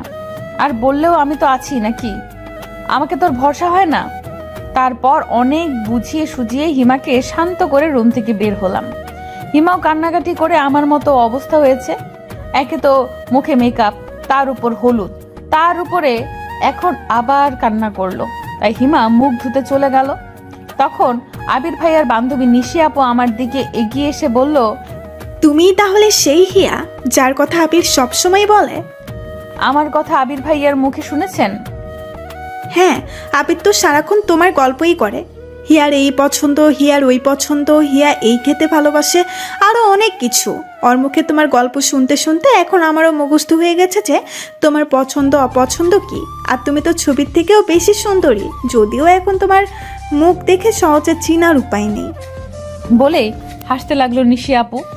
আপুর সাথে সাথে আমিও একটু হাসার চেষ্টা করলাম। তবে আমি কথাগুলো শুনে এতটাই অবাক হয়েছিলাম যে হাসিটা ভেতর থেকে ঠোঁট অব্দি পৌঁছলো না। তা আবির ভাইয়া আমার আর কি কি গল্প করেছে আপনার কাছে? করেছে তো অনেক গল্পই, তবে শুনলাম যে তুমি নাকি তোমার কাজিন অফিককে পছন্দ করো। কথাটা শুনেই আমি আশেপাশে তাকালাম যে কেউ আবার আমাদের কথা শুনছে না তো। তারপর দেখলাম যে না, তেমন কেউ আশেপাশে নেই। তারপর আমি স্বস্তির নিঃশ্বাস ফেলে বললাম, আপু, এটা আসলে একটা ভুল বোঝাবুঝি ছিল। আমি আবির ভাইকে পছন্দ করি না। আমার মুখে এই কথাটা শুনতেই নিশি আপুর মুখে এক প্রকার খুশির ঝিলিক দেখতে পেলাম। তিনি খুশি মুখে বলে উঠলেন, রিয়েলি তুমি অফিককে পছন্দ করো না? আচ্ছা, আমার একটা প্রশ্নের উত্তর দিতে পারবে? যদিও সেটা অনেকটা পার্সোনাল হয়ে যায়, তারপরেও তুমি যদি বলতে। আরে আপু, বলে ফেলুন, আমি তো আপনার ছোট বোনের মতোই। তুমি কি কাউকে পছন্দ করো? আই মিন ভালোবাসো? তুমি বলতে না চাইলে থাক, আমি তোমাকে ফোর্স করব না। আসলে কথাটা জানতে ইচ্ছে হলো, তাই জিজ্ঞাসা করলাম আর কি। এমন প্রশ্ন শুনে আমি অনেকটা বিব্রতিকর অবস্থায় পড়ে গেলাম। অচেনা একটা মানুষকে আমি কি করে বলবো যে আমি একজনকে ভালোবাসি? আর সে হচ্ছে আমার প্রাণপ্রিয় আবির ভাইয়া। তারপর এ হচ্ছে আবার আবির ভাইয়ারই বেস্ট ফ্রেন্ড। সরি আপু, আমি তোমাকে আগেই বলেছি, তোমার ইচ্ছা না হলে বলতে হবে না। আমি এমনিই জানতে চাইলাম। আসলে তুমি এই কথাটা জানালে আমি আবিরের একটা সিক্রেট তোমাকে জানাবো। এবার তুমি ভেবে দেখো যে আমাকে বলবে কি না। না আপু, আমি কাউকে ভালোবাসি না। আবির কেউ না? আমার উত্তর শোনার পর নিশি আপু আবার এমন একটা প্রশ্ন করবে আমি কল্পনাও করতে পারিনি। আমি কি বলবো না বলবো তা ভাবছি এমন সময় সেখানে হিমা এসে জানালো যে বাড়ি যাওয়ার জন্য সবাই বের হয়েছে, আমাদের খুঁজছে। আমি যেন বড় বাচ্চা বেঁচে গেলাম, কিন্তু কষ্ট একটাই যে আবির ভাইয়ার সিক্রেটটা শুনতে পারলাম না। আচ্ছা, পরে কি নিশি আপু আমাকে সিক্রেটটা বলবে, নাকি আবির ভাইয়ের সিক্রেট আমার কাছে অজানাই রয়ে যাবে? আবির ভাইয়া নিশি আপুকে হিমার কাছে শুতে বললেও নিশি আপু আমার কাছে থাকতে চাইলো। তখন আবির ভাইয়া জোরে সরে হেসে দিল, তারপর বলল, ওকে পাহারা দেওয়ার জন্যই একজন লাগে, তুই আবার ওর কাছে কি থাকবি? এত সুন্দরী যদি চুরি যায়, পাহারা না দিলে কি হয়? আজ না হয় আমিই পাহারা দেব। কি হিয়া, তোমার কোনো আপত্তি আছে নাকি? না আপু, আমার কোনো সমস্যা নেই। আমার তো আরো ভালো হয়েছে আবির ভাইয়ার সিক্রেট কথাটা শুনতে পাবো। সারাদিন শাড়ি পরে থাকতে থাকতে আমার অবস্থা খারাপ। শাড়িটা চেঞ্জ করে এসে দেখি যে নিশি আপু শুয়ে আছে। আমি আস্তে আস্তে আপুর পাশে গিয়ে শুয়ে পড়লাম। তখন আপু আস্তে আস্তে বলে উঠল, আমার প্রশ্নের উত্তরটা কিন্তু এখনো পাইনি হিয়া, বলবে না? কিন্তু আপু, আমি তো আপনার প্রশ্নের উত্তর দিয়ে দিয়েছি, এইবার আপনার বলার পালা। আবির ভাইয়ার সিক্রেট। তোমার তো দেখছি তর্স হয়েছে না শোনার জন্য। তুমি আবিরকে ভালোবাসো, তাই না? আমি আবারও চুপ করে গেলাম। এই নিশি আপু কেন বুঝতে চাইছে না যে এই প্রশ্নের উত্তরটা আমি ওনাকে দিতে চাচ্ছি না? আমাকে চুপ থাকতে দেখে উনি আবার বললেন, আবির তোমাকে পছন্দ করলেও কি ওকে ফিরিয়ে দিবে? আমি চট করে বলে দিলাম, কখনোই না। কি কখনোই না? আবির তোমাকে পছন্দ করবে না, নাকি তুমি ফিরিয়ে দিবে না, কোনটা? লজ্জায় আমার কথাগুলো এলোমেলো হয়ে যাচ্ছে। তারপরেও সেগুলোকে যথাসম্ভব গুছিয়ে বললাম, আবির ভাইয়া কি সত্যিই আমাকে পছন্দ করবে কখনো? তোমার মতো মেয়েকে পছন্দ না করার কিছু তো দেখছি না। আর আবির তো হিয়া বলতে পাগল। মানে? মনে হচ্ছে তুমি কিছুই বোঝো না। আবির তোমাকে অনেক ভালোবাসে, প্রতিবার আসার সময় তোমার জন্য কিছু না কিছু কিনবেই। আমাকে জোর করে ওর সাথে নিয়ে যায়। তোমাকে দিলে সবাই কি ভাববে তাই হিমার জন্যও কিনে। এইবার কি এনেছিল? কই, আমাকে তো কিছু দেয়নি। এইবার তোমার জন্য একটা গোল্ডেন রিং এনেছিল, তোমাকে প্রপোজ করার জন্য। কিন্তু তুমি অভিক ভাইয়াকে পছন্দ করো মনে করে তাড়াতাড়ি ফিরে গেছে। গোল্ডেন রিং আমার জন্য? আর টাকাটা কিভাবে জমিয়েছে জানো? কিভাবে? ওর টিউশনের টাকা। তোমাকে ও ওর নিজের টাকায় কেনা জিনিস দিতে চেয়েছিল। সেই রিংটা কোথায়? ওর কাছেই আছে। তারপর দুজনে গল্প করতে করতে কখন ঘুমিয়ে পড়েছি মনে নেই। সকালে যতবার আবির ভাইয়াকে দেখছি ততবার আমার শুধু রিংটার কথাই মনে হচ্ছে। কিন্তু আবির ভাইয়া কাল রাতের পর থেকে আমার সাথে একটা কথাও বলেনি। হিমাও মুখটা পেঁচার মতো করে রেখেছে। হিমা আর আবির ভাইয়া যে কাল থেকে কথা বলেনি তা তাদের মুখ দেখে বোঝা যাচ্ছে। আবির ভাইয়া যে হিমাকে বকা দেয়নি এটাই আমার কাছে অনেক। নিশি আপুর মুখে রাতে আবির ভাইয়ার অনেক গল্প শুনেছি, যদিও নিশি আপুর চেয়ে আবির ভাইয়াকে আমি বেশি দিন ধরে চিনি, কিন্তু তাদের ভার্সিটির গল্প শুনতে ভালোই লাগছিল। আজ নিশি আপুর বিয়েতে আমি আর হিমা বেগুনি রঙের একটা ড্রেস পরেছি। আমরা থাকিও জমজের মতো, আবার আমাদের ড্রেসও জমজের মতো। আমার বাবা বা কাকা কেউ আমাদের একজনের জন্য কোনো কিছু কেনে না, যা কিনবে দুজনের জন্যই। ছোটবেলা থেকেই এমন, তাই কোথাও গেলে সাধারণত আমরা একই ড্রেস পরে যাই। আমি, হিমা আর নিশি আপু সবার সাথে দাঁড়িয়ে আছি। হঠাৎ সেখানে সাহিল ভাইয়ার উদয় হলো। তারপর তিনি আমাকে আর হিমাকে উদ্দেশ্য করে বলতে লাগলো, আপনারা দুইজন জমজ বোন নাকি? হ্যাঁ, যদিও চেহারায় মিল নেই, তবে দেখতে জমজের মতোই। সব জমজের চেহারায় তো আর হুবহু হয় না। দেখিয়া, উনি দেখতে কিছুটা অভিক ভাইয়ের মতো না? আমি তো প্রথমে চমকে গিয়েছিলাম। অমন হা করে তাকিয়ে থাকিস না, পরে আবার ওনার ভাব বেড়ে যাবে। তুই চিনিস নাকি ওনাকে? কই, আমাকে তো বলিসনি কিছু। আরে আমি চিনবো কি করে? কাল ফুপা বলল যে ইনি নাকি ওনার কেমন বোনের ছেলে, তাই শুনলাম আর কি। ও আচ্ছা, তাই বল। আপনারা কি আমাকে নিয়ে কিছু বলছেন? হিমা ওনার কথার উত্তর দিতে যাচ্ছিল, আমি ওকে টেনে ওখান থেকে নিয়ে আসলাম। নিশি আপু আমাদের সাথেই আসলো। তারপর হিমাকে বললাম, তুই শুধু শুধু ওনার সাথে ফালতু কথায় জড়াচ্ছিলি। উনি লোকটা মনে হয় সুবিধার নয়। বর চলে এসেছে, সবাই ওদিকে চলে গেল। নিশিরা সবাই গেলেও আমি আর নিশি আপু যেখানে দাঁড়িয়েছিলাম ওখানেই রইলাম। বেশি লোকজনের মধ্যে যেতে আমার ভালো লাগে না। নিশি আপুরও হয়তো ভালো লাগে না, কিন্তু তার জিজ্ঞেস করা হলো না। আজ রাতে নিশি আপু হিমার কাছেই ছিল। কাল চলে যাবে জন্য হিমা জোরাজুরি করছিল ওর কাছে থাকার জন্য। নিশি আপুর আজও ইচ্ছে ছিল আমার কাছে থাকার, হয়তো আরো গল্প করতে চেয়েছিল, কিন্তু তা আর হলো না। অনেক চেষ্টা করেও আজ আর আবির ভাইয়ার সাথে কথা বলতে পারলাম না। ভাইয়া অনেক ব্যস্ত ছিল সারাদিন। ফুপুর ছেলে না থাকায় আবির ভাইয়া মিশির অন্য কাজিনদের সাথে অনেক সাহায্য করেছে। তাহলে সাহিল ভাইয়ার সাথে যে আবির ভাইয়ার সম্পর্ক ভালো হয়নি তা দুজনকে একসাথে একবার দেখেই বোঝা গিয়েছে। আবির ভাইয়া আর নিশি আপু চলে যাচ্ছে জন্য আমার আর হিমার মন কিছুটা খারাপ। এই দুদিনেই অনেকটা আপন হয়ে গিয়েছিল নিশি আপু, কিন্তু বিদায় তো দিতেই হবে। আবির ভাইয়াকে আমি প্রাণ ভরে দেখে নিলাম যাওয়ার সময়। কে জানে আবার কবে সামনে থেকে এইভাবে দেখতে পাবো। আবির ভাইয়ার সাথে আগের মতো কথা হলেও আমি সব সময় এই আশায় থাকি যে হয়তো আজই আবির ভাইয়া আমাকে তার মনের কথাটা জানাবে, কিন্তু না, সেই সময়টা যেন আবির ভাইয়ার আর হয়ে ওঠে না।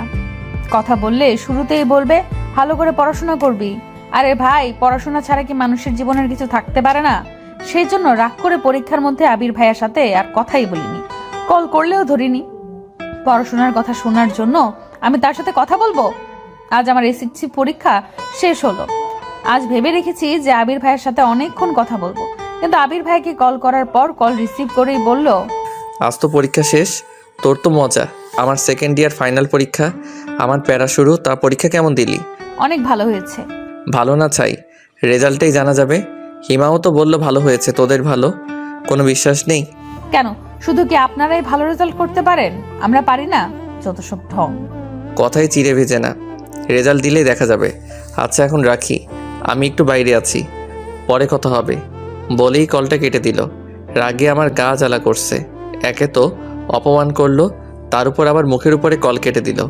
পছন্দ করি বলি কি তার 7 খুন মাফ করবো নাকি? আমিও আর কল করব না। বিকেলে আমি আর হিমা অনেক দিন পর হাঁটতে বেরিয়েছি। এমন সময় মা কল করে তাড়াতাড়ি বাড়ি যেতে বলল। আমি আর হিমা প্রায় দৌড়ে বাড়ি চলে গেলাম। তারপর মা বলল, পরীক্ষা শেষ হয়েছে আর দুজনের পাড়া বেড়ানো আবার শুরু হয়ে গেছে। এখন থেকে দুজনে বাড়িতেই থাকবে, দরকার ছাড়া কোথাও যাবে না। কি হয়েছে চাচি? আমাদের পরীক্ষা শেষ, এখনো তো শুধু ঘুরেই বেড়াবো। তোমার বড় কাকার নির্দেশ, তোমরা এখন বড় হয়েছো, কোথাও যাওয়া যাবে না। তিনি নাকি তোমাদের রাস্তার মাঝে দাঁড়িয়ে হাসতে দেখেছে। বড় কাকার কথা শুনে আমি আর হিমা দুজনেই চুপ হয়ে গেলাম। কারণ বড় কাকাকে শুধু আমি আর হিমা নয়, বাড়ির সবাই ভীষণ ভয় পায়। বড় কাকার কথাই এই বাড়িতে শেষ কথা। তার মুখের উপরে কথা বলার সাহস কারণ নেই। আবির ভাইয়ার পরীক্ষা শেষের দিকে, পরীক্ষা শেষ করেই বাড়ি আসবে। আমার কি যে আনন্দ হচ্ছে তা বলে বোঝাতে পারবো না। আমি বসে বসে ফোন দেখছি। হিমা ওর মামার বাড়ি বেড়াতে গেছে। এমন সময় বাবা চিন্তিত মুখে আমার ঘরে এসে বললেন, হিয়ামা, তোকে কাল দেখতে আসবে, তৈরি হয়ে থাকিস।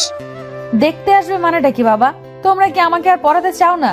তুমি বলেছিলে রেজাল্ট দেবার পর আমি কোথাও চান্স না পেলে আমাকে বিয়ে দেবে। আমি সেটা মেনে নিয়েছি। কোচিং করতে যেতে দিলে না, সেটাও মেনে নিয়েছি। কিন্তু এখন হুট করে দেখতে আসবে, এসবের মানে কি? তোর বড় কাকা ছেলে দেখেছে, আমি তো মানা করেছিলাম, কিন্তু বড় ভাই বললো যে আমি এসব কিছুই জানি না, আমি এখনই বিয়ে করব না, ব্যাস। দেখতে আসলে তো আর বিয়ে হয়ে যাবে না, এমন করিস না মা, তোর বড় কাকার মান সম্মান আছে না। অবশেষে বাবার অনুরোধে আমি রাজি হয়ে গেলাম। পরের দিন মা আমাকে পুতুলের মতো সাজিয়ে পাত্রপক্ষের সামনে বসিয়ে দিল। পাত্রপক্ষ আমাকে খুঁটিয়ে খুঁটিয়ে দেখলো। সে অবধিও ঠিক আছে, কিন্তু হঠাৎ ছেলের মা বলে উঠল, দেখা দেখি তো অনেক হলো, জানারও তো আর কিছু নেই। আমরাই তো। দেখি মা, তোমার বাম হাতটা দাও তো। শেষের কথাগুলো আমাকে উদ্দেশ্য করে বলল। আমি ওনার কথার কোনো মানে না বুঝতে পেরে সবার সামনে বাধ্য মেয়ের মতো হাতটা বাড়িয়ে দিতেই ছেলেটা আমার হাতের মধ্যে আংটি পরিয়ে দিল। আমার আঙুলে আংটি পড়তেই আমি রাগী চোখে বাবার দিকে তাকালাম। বাবা চোখ নামিয়ে নিল। আমি ওখান থেকে চলে আসার জন্য পা বাড়িয়েছি। তখন বড় বাবা বলে উঠলেন, হিয়া, ওখানে বসো। আমি ওনাদের সামনে সোফার উপর বসে পড়লাম। আমার মাথাটা যেন ঝিমঝিম করছে, পুরো পৃথিবীটা মনে হচ্ছে ঘুরছে। নিজের অনিচ্ছা সত্ত্বেও আমি ওখানে বসে রইলাম। ওনারা চলে যেতেই আমি রাগে চেঁচিয়ে উঠলাম, বাবা, তুমি এখনো চুপ করে আছো? কি বলেছিলে তুমি? আর এখন কি হলো? আমি আংটিটা হাত থেকে খুলতে যাচ্ছিলাম, মা আমাকে বাধা দিয়ে বলল, এসব কি ধরনের ছেলে মানুষই? এই আংটি হাত থেকে একদম খুলবি না। এত ভালো ছেলে সারা গ্রাম খুঁজেও একটাও পাবি? তোর বাবা যা করেছে তোর ভালোর জন্যই করেছে। মা, আমি এই বিয়ে করতে পারবো না। মা বাবার সামনে থেকে আমাকে নিয়ে এলো, তারপর বলল, পাগল হয়ে গেছিস? তোর বড় কাকা শুনলে কি বলবে? মেয়ে মুখে মুখে তর্ক করছে। আমি এই বিয়ে করতে পারবো না, ব্যাস। কেন? বিয়ে করতে সমস্যা কি? আজ হোক আর কাল হোক বিয়ে তো করতেই হবে। আর একটা কথাও বলবি না। আমি একজনকে পছন্দ করি, আমি এ ছেলে কেন অন্য কাউকেই বিয়ে করতে পারবো না তাকে ছাড়া। আমার কথাটা শেষ হতে না হতেই বাবা আমার রুমে এসে আমাকে একটা থাপ্পড় দিলেন। আমি কল্পনাও করতে পারিনি যে বাবা আমার গায়ে হাত তুলতে পারে। আমি হা করে বাবার মুখের দিকে তাকিয়ে আছি, চোখের পানিগুলো কোনো বাধা মানছে না। বাবা রেগে গিয়ে মাকে উদ্দেশ্য করে বলল, তোমার মেয়েকে বোঝাও একটু, ওনারা আংটি পরিয়ে দিয়েছে, এখন এইসব বলে লাভ নেই। আমি ওনাদের কথা দিয়েছি 2 দিন পর বিয়ে। ছেলে 1 সপ্তাহ ছুটি নিয়ে এসেছে, এখন কোনো অনুষ্ঠান হবে না, শুধু রেজিস্ট্রি করে রাখা হবে। ওরা আজকেই করতে চেয়েছিল, কিন্তু আমি 2 দিনের সময় নিয়েছি। আমার একমাত্র মেয়ের বিয়ে একটু অ্যারেঞ্জ ম্যারেজ না করলে হয়? বাবার মুখে কথাগুলো শুনে আমি থপ করে বিছানার উপর বসে পড়লাম। কোনো কিছু বলার শক্তিটুকু হারিয়ে ফেলেছি। বাবা এভাবে আমার বিয়ে ঠিক করে ফেলবে আমি কল্পনাও করতে পারিনি। বেশি বাড়াবাড়ি করলে কালকে আমি বিয়ের ব্যবস্থা করছি। কথাগুলো বলেই বাবা আমার রুম থেকে বের হয়ে গেলেন। মা আমাকে বুঝিয়ে সুঝিয়ে চলে গেল। আমি পাথরের মতো অনড় হয়ে ওখানেই বসে রইলাম। রাতে খাওয়া দাওয়া না করেই শুয়ে রইলাম। মা কয়েকবার খাওয়ার জন্য ডাকলেও বাবা একটা কথাও বললেন না, নিজে খেয়ে দিয়ে চুপচাপ শুয়ে পড়লো। বাবা তো কখনো এমন করে না আমার সাথে, তাহলে আজ কেন এমন করছে? হিমাও নেই যে ওর সাথে একটু গল্প করব। আমার বিয়ে ঠিক হয়েছে শুনে কালকেই চলে আসবে বললো। আমি আংটিটা খুলে টেবিলের উপর রেখে আবির ভাইকে কল করে সবটা বলতেই আবির ভাইয়া বলল, ছোট কাকা এমনটা করতে পারে না, এভাবে তোর বিয়ে দিতে পারে না। আমার পরশুর সেন্ট্রাল ভাইবা আছে, ওটা শেষ হলেই আমি বাড়ি চলে আসছি। তুই চিন্তা করিস না, সব ঠিক হয়ে যাবে। কিছুই ঠিক হবে না। পরশু এসে আমার বিয়ে দেখতে চান? আবির ভাইয়া আজ একটা কথা সত্যি করে বলুন তো, আপনি কি সত্যিই চান যে আমার বিয়ে হয়ে যাক অন্য কারোর সাথে? এসব তুই কি বলছিস ইয়া? আর আমার চাওয়া না চাওয়ার কি কোনো মূল্য আছে তোর কাছে? তুই তো বলছিস এখন বিয়ে করবি না। কেন বলছি সেটা মনে হয় জানেন না। কেন? এখনো চুপ করে থাকবেন? আমি সব জানি ভাইয়া, আপনি যদি এখনো চুপ করে থাকেন তাহলে আমি সত্যি বিয়ে করে নেব। একবার শুধু বলুন। হ্যাঁ হিয়া, আমি মানছি আমি তোকে ভালোবাসি, কিন্তু আবির ভাইয়ের মুখে এই কথাটা শোনার জন্য আমি কতদিন ধরে অপেক্ষা করছিলাম। আজ তার অবসান ঘটলো, তবে এমন একটা পরিস্থিতিতে এমন কথা শুনতে হবে তা ভাবতে পারিনি। আমি এবার আনন্দে কান্না করে দিলাম, তারপর বললাম, আমি আপনাকে ভালোবাসি ভাইয়া, আর আপনিও আমাকে ভালোবাসেন। পৃথিবীর আর কোনো শক্তি নেই যে আমাকে অন্য কারোর সাথে বিয়ে দিতে পারে। আমি আপনাকে ছাড়া অন্য কাউকে বিয়ে করব না। আপনি তো আমাকে গ্রহণ করবেন আপনার জীবনে। হিয়া, এখন এসব বলার সময় নয়, আগে কাকাকে বোঝাতে হবে। বিয়েটা যে করে হোক আটকাতে হবে। কাকা এইভাবে তোর বিয়ে দিতে পারে না। সেটা নিয়ে আপনাকে ভাবতে হবে না, আপনি নিশ্চিন্তে থাকুন। আমি কিছুতেই এই বিয়ে করব না। হিয়া, তুই আমার সাথে মজা করছিস না তো? দেখ, মজা করা আমার একদম পছন্দ নয়। তুই যদি মজা করে থাকিস আমার থেকে সত্যিটা জানার জন্য, তাহলে কিন্তু ভালো হবে না। আপনার মনে হচ্ছে এমন একটা ব্যাপার নিয়ে আমি মজা করছি? আপনি হিমা বা চাচিকে জিজ্ঞেস করে দেখুন। আচ্ছা, আমি শুনছি। যদি এটা মজা হয় তাহলে তো বুঝতেই পারছিস। আচ্ছা, আমি আমার মনের কথাগুলো কাউকে জানাতে পারিনি এখনো, এমনকি হিমাকেও জানাতে ভয় লাগছে। ও যদি সবাইকে বলে দেয়, কিন্তু বিয়েটা তো আমি এখনো ভাঙতে পারিনি। বাবা বলেছে যে ছেলে নাকি বিয়ে পিছিয়ে দিয়েছে, ওদেরও বাজার সদাই করতে হবে। আর এবারের ছুটি তো কেটেই গেল, আবার ছুটি নিয়ে এসে একেবারে বিয়ের অনুষ্ঠান করে নিয়ে যাবে। কথাটা শুনে আমি যেন স্বস্তির নিঃশ্বাস ফেললাম। আবির ভাইয়া চলে আসলে কোনো একটা ব্যবস্থা নিশ্চয়ই করবে। আবির ভাইয়া বাবার সাথে কথা বলেছে, বাবা কারো কথাই শুনছে না, সে আমাকে বিয়ে দিয়েই ছাড়বে। আমি আবির ভাইয়ার ভরসায় আছি এখন। জানি না আমাদের ভালোবাসার জোর কতটুকু। রাতে আমি ঘুম থেকে উঠে দেখি মা পাশে নেই। আমার কেমন যেন ভয় লাগছিল। রাত প্রায় 3টা বাজে। আমি মাকে ডাকার জন্য বাবার ঘরের দিকে যেতেই শুনতে পেলাম যে বাবা বলছে, ও তো বুঝতে পারেনি যে কালকেই বিয়ে, ওকে কিন্তু কিছুতে জানানো যাবে না। তাহলে কি করবে না করবে কে জানে।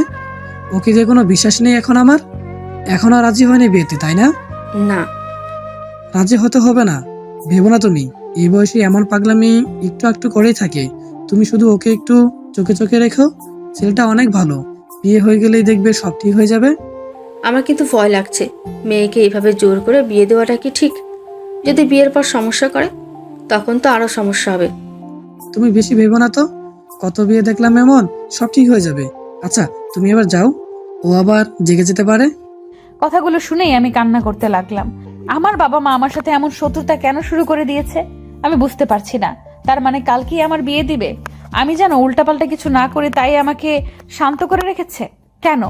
মা এসে আমার পাশে শুয়ে পড়লো, তারপর আমার মাথায় হাত বুলিয়ে দিতে লাগলো। আমি কি করব কিছুই বুঝতে পারছি না। এখন তো আবির ভাইয়াকেও জানানো যাবে না, কিন্তু আবির ভাইয়া ছাড়া আর কাউকে আমি বিয়ে করতে পারবো না। সকালের আলো ফোটার আগেই আমি মোবাইলের আলো জ্বালিয়ে বসে বসে খুব সাবধানে একটা চিরকুট লিখলাম। প্রিয় বাবা মা, আমাকে ক্ষমা করে দিও, আমি এই বিয়ে করতে পারবো না। আমি একজনকে ভালোবাসি। তোমরা আমার সাথে এমন কেন করছো জানি না, তবে আমি তোমাদের অনুরোধ রাখতে পারলাম না। সরি বাবা, সরি মা, আমাকে খুঁজতে হবে না। আমি অনেক দূরে চলে যাচ্ছি, ভালো থেকো আর আমার জন্য দোয়া করো। তোমাদের হিয়া। বললাম তো চলে যাব, কিন্তু কোথায় যাব? আবির ভাইকে কল করলাম অনেকবার, কিন্তু এত সকালে আবির ভাইয়া কল রিসিভ করলো না। আমার একমাত্র গন্তব্য এখন আবির ভাইয়ার ভার্সিটি। আমি চুপি চুপি মায়ের বোরকাটা পরে একটা ছোট্ট হ্যান্ডব্যাগে 1 বোতল পানি আর মোবাইলটা নিয়ে বেরিয়ে পড়লাম। তারপর বাবার মানিব্যাগ থেকে 10,000 টাকা খানেক টাকা পেলাম, পুরোটাই রেখে দিলাম। তারপর অন্ধকারের মধ্যেই বেরিয়ে পড়লাম। যে মানুষ সকালের আজান হওয়ার পরেও একা রুমের বাইরে যেতে ভয় পায়, সেই মানুষ আজ আজানের সময় বাড়ির বাইরে বেরিয়ে পড়লাম। প্রায় আধা ঘন্টার মতো হেঁটে হেঁটে আমি বাস স্টেশনে পৌঁছালাম। সকালের বাসটা পেয়েও গেলাম।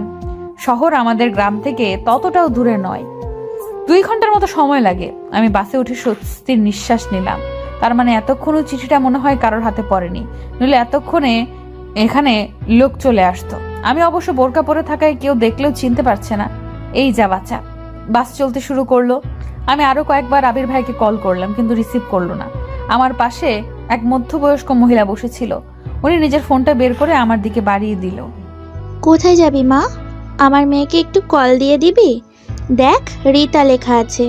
আমি কোনো কথা না বলে চুপচাপ ফোনটা নিয়ে ওনার মেয়েকে কল করে দিলাম। কিছুক্ষণ পর উনি নিজের ব্যাগ থেকে পাউরুটি আর কলা বের করে খেতে লাগলেন।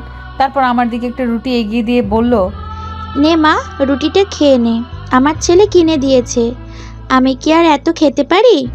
আমি না করা সত্ত্বেও জোর করে আমার হাতে ধরিয়ে দিয়ে বলল, বুড়ি বলে আমার হাতের জিনিস পছন্দ হচ্ছে না? বয়স হয়ে গেলে সবাই ঘৃণা করে। বলেই অভিমানে উনি রুটিটা আমার হাত থেকে নিয়ে আবার ব্যাগে রাখতে যাচ্ছিলেন। আমি ওনাকে খুশি করার জন্য রুটিটা ওনার হাত থেকে নিয়ে খাওয়া শুরু করলাম। এতটা রাস্তা হেঁটে ক্ষুধাও পেয়েছিল। রুটিটা খাওয়ার সাথে সাথে আমার কেমন যেন ঘুম পেতে লাগলো। আমি চোখ দুটো বন্ধ করে ফেললাম। এত সকালে উঠায় হয়তো ক্লান্তিতে এমনটা হচ্ছে। তারপর আমার আর কিচ্ছু মনে নেই। আমি চোখ খুলে নিজেকে হসপিটালে আবিষ্কার করে অবাক হয়ে গেলাম। আমার ফোন, ব্যাগ সব কোথায়? আর আমি হসপিটালে এবার কি করে আসলাম? আমি আশেপাশে তাকিয়ে আরো অনেক লোকজন দেখতে পেলাম। বোঝাই যাচ্ছে যে এটা কোনো সরকারি হাসপাতাল। আমি নড়াচড়া করতে গিয়ে বুঝতে পারলাম যে আমাকে স্যালাইন দিয়ে রাখা হয়েছে। মাথাটা এখনো ঝিমঝিম করছে। সামনে একজন ডাক্তারকে দেখতে পেয়ে তাকে ডাকতে লাগলাম, এক্সকিউজ মি, ডাক্তার সাহেব। আমার ডাক শুনে ডাক্তারটা আমার দিকে তাকালো। ডাক্তারকে দেখেই আমার আবার অজ্ঞান হয়ে যাওয়ার মতো অবস্থা। আমি আস্তে আস্তে করে বললাম, সাহিল ভাইয়া, আপনি এখানে? এখন কেমন লাগছে? আপনি ঠিক আছেন তো? কি হয়েছিল? এতগুলো প্রশ্নের উত্তর কিভাবে দিব? তার আগে এটা বলুন যে আমি এখানে কি করছি, আর আপনি এবার এখানে কেন? তোমার কি কিছুই মনে নেই? মনে থাকলে কি আর জিজ্ঞেস করতাম? আমি যেহেতু ডক্টরের অ্যাপ্রন পরে আছি, নিশ্চয়ই আমি ডক্টর। আর তুমি যেহেতু রোগীর বেডে শুয়ে আছো, তার মানে তুমি রোগী। সিম্পল ব্যাপার, এতে না বোঝার কি আছে? কিন্তু আমি তো বাসে ছিলাম। তাহলে আমি এখানে কতক্ষণ ধরে আছি? ঘন্টা 2 হবে হয়তো। আমি তো একটু আগে ডিউটিতে এসে তোমাকে দেখে অবাক হয়ে গেছি। প্রথমে ভেবেছিলাম যে হয়তো আমার মনের ভুল, কিন্তু পরে দেখি না। আপনার ফোনটা দেওয়া যাবে? চিন্তা করো না, আমি তোমার বাসা জানিয়ে দিয়েছি। আপনি আমার থেকে না শুনে আমার বাসায় কেন কল করলেন? হাউ স্ট্রেঞ্জ, আমি আপনার উপকার করলাম আর আপনি আমাকে এইভাবে বলছেন? জানেন, আপনাকে যে মেডিসিন দিয়ে অজ্ঞান করা হয়েছে তা অতিরিক্ত মাত্রায় ব্যবহার করলে মৃত্যু পর্যন্ত হতে পারে। আপনার ভাগ্য অনেক ভালো যে ডোজ একদম অল্প ছিল। আপনি অসুস্থ আর আমি আপনার বাসায় জানাবো না? না, বলবেন না, কারণ আমি বাড়ি থেকে পালিয়ে এসেছি। এখানে আমাকে আর কতক্ষণ থাকতে হবে? স্যালাইনটি শেষ হলেই আপনি বাসায় যেতে পারবেন, তবে কয়েকদিন রেস্টে থাকতে হবে। আর আপনি পালিয়ে এসেছেন মানে? আচ্ছা, আপনি আমাকে আপনি করে বলছেন কেন? আমি আপনার অনেক ছোট, তুমি করে বলতে পারেন। বাড়িতে কি কেউ আসছে আমাকে নিতে? না, আবির এসে তোমাকে নিয়ে যাবে। এবার বলো, পালিয়ে কেন এসছো বাড়ি থেকে, তাও আবার একা একা? আবির ভাইয়ার জন্য। আচ্ছা, আবির ভাইয়া কখন আসবে বলেছে? মানে কি বলছো তুমি এসব? আবির ভাইয়ের জন্য মানে? আমি আবির ভাইকে ভালোবাসি তাই। আমি আর কিছু বলার আগেই কেউ সাহিল ভাইয়াকে ডাকতে লাগলো, আর উনি আমার পুরো কথা না শুনেই হন্তদন্ত হয়ে ছুটে গেল। সাহিল ভাইয়া যেতেই আমার মনে পড়লো যে ওনাকে আমি আবির ভাইয়ার কথা কেন বললাম। এখন যদি উনি বাড়িতে সব বলে দেয়, ওই মেডিসিনের প্রভাবে কি সত্যি আমার জ্ঞান বুদ্ধি লোপ পেয়েছে? আমি যাকে তাকে সব বলে দিচ্ছি। প্রায় ঘন্টা দুয়েক পর আমার স্যালাইন শেষ হলো। একজন নার্স এসে স্যালাইনের সুচটা খুলে দিল। এরই মধ্যে সাহিল ভাইয়া আর একবারও আসেনি, হয়তো ব্যস্ত আছে। কিন্তু আবির ভাইয়াও এখন আসছে না কেন? আমার খুব চিন্তা হচ্ছে। একজনের কাছ থেকে সময় জানতে পারলাম যে প্রায় 3টা বেজে গেছে। আমি একটা বিষয়ে অবাক হচ্ছি, আমি হাসপাতালে অথচ আমার বাড়ির কেউ আসলো না। আবির ভাইয়া কখন আমায় নিয়ে যাবে সেই আশায় আছে। আমাকে নিয়ে কারোর কোনো মাথা ব্যথা নেই। পরক্ষণেই মনে হলো যে আজ আমার বিয়ে হওয়ার কথা ছিল, আর সেখান থেকে আমি পালিয়ে এসেছি। বাড়ির লোক তো আমার উপরে ভীষণ রেগে আছে, তাই বলে একবার দেখতেও আসবে না। শরীরটা বড্ড ক্লান্ত, সকাল থেকে না খাওয়া। সাহিল ভাইয়া এক নার্সকে দিয়ে কিছু ফলমূল আর পানীয় কিনে পাঠিয়েছে, কিন্তু আমার কিচ্ছু খেতে মন চাইছে না। তারপরেও একা একা নিজেকে এতিমের মতো লাগছে। সবার পাশে কেউ না কেউ আছে, অথচ আমার পাশে কেউ নেই। অনেকেই এসে জিজ্ঞেস করছে যে কি হয়েছিল। শেষে বিরক্ত হয়ে চোখ বন্ধ করে ঘুমের ভান ধরে পড়ে রইলাম। আর কারোর কোনো প্রশ্নের উত্তর দিতে মন চাইছে না। কতক্ষণ এভাবে শুয়েছিলাম মনে নেই। হঠাৎ মাথায় কারোর হাতের ছোঁয়া পেতেই চোখ দুটো আপনা আপনি খুলে গেল। আমি চোখ খুলে আবির ভাইকে দেখে লাফ দিয়ে বেড থেকে উঠে বসলাম। তারপর চোখে মুখে খুশির আভা ফুটিয়ে তুলে বললাম, আপনি এসেছেন? এত দেরি কেন করলেন? আমি কখন থেকে একা একা আপনার জন্য ওয়েট করছি। জানেন, বাড়ি থেকে কেউ আমাকে দেখতে আসেনি। কথাটা বলে আমি কান্না করে দিলাম। আমাকে কান্না করা দেখে আবির ভাইয়া আমার মাথায় হাত বুলিয়ে দিতে দিতে বলল, গাধি, তুই বাড়ি থেকে পালিয়ে এসেছিস, ধরতে গেলে বিয়ের আসর থেকে। বাড়ির সবাই ভীষণ রেগে আছে। ছেলে পক্ষকে জানিয়েছে যে কিছু ঝামেলার কারণে আজ আর বিয়েটা হবে না। বাড়ির কেউ চায় না যে তোর পালিয়ে আসার ব্যাপারটা গ্রামের কেউ জানুক, তাই কেউ আসেনি। আমাকে বলেছে সন্ধ্যার পর তোকে নিয়ে বাড়ি ফিরতে। দিনের বেলায় গেলে সবার চোখে পড়লে নানা প্রশ্ন করবে। গ্রামের মানুষ বুঝিসই তো, তিলকে তাল বানাবে। তাই বলে আপনিও এত দেরি করে আসবেন? জানেন আমার এখানে কত খারাপ লাগছিল। আরে পাগলি, আমার তো তখনই ছুটে আসতে ইচ্ছে করছিল যখন শুনলাম যে তুই হাসপাতালে, কিন্তু ভাইবা শেষ না করে কি করে আসি বল। আর সাহিল ভাই আছে শুনে আরেকটু নিশ্চিত হলাম।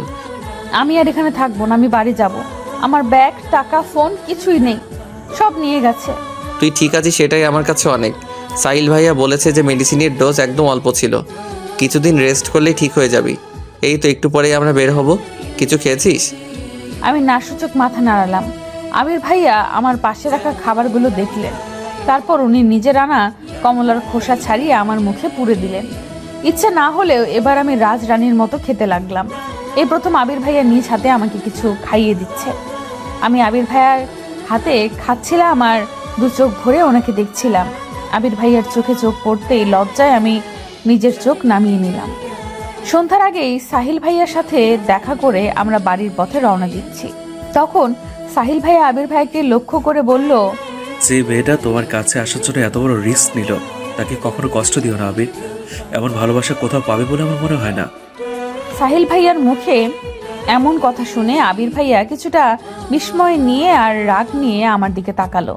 আমি বুঝতে পেরে মাথা নিচু করে নিলাম। আবির ভাইয়া এবার সাহিল ভাইয়ার দিকে তাকিয়ে মুখে কিছুটা হাসি আনার চেষ্টা করলো। তারপর বলল, অবশ্যই ভাইয়া, আর থ্যাঙ্কস আজ সারাদিন ওর খেয়াল রাখার জন্য। আপনি কি এই কথাটা বাসার কাউকে জানিয়েছেন? আমি নিজে একজনকে ভালোবাসতাম, কিন্তু আমার ভুলের জন্য তাকে হারিয়েছি। ভালোবাসা হারানোর কষ্টটা আমি বুঝি। চিন্তা করো না, আমি কখনো তোমাদের বিপদের কারণ হব না। আর কোনো হেল্প লাগলে আমি আছি। ইয়া, তোমার বাসার সবাই মনে করেছে যে তুমি আমার কাছে চলে এসেছিলে, কিন্তু আমি তোমাকে পাতা দিইনি।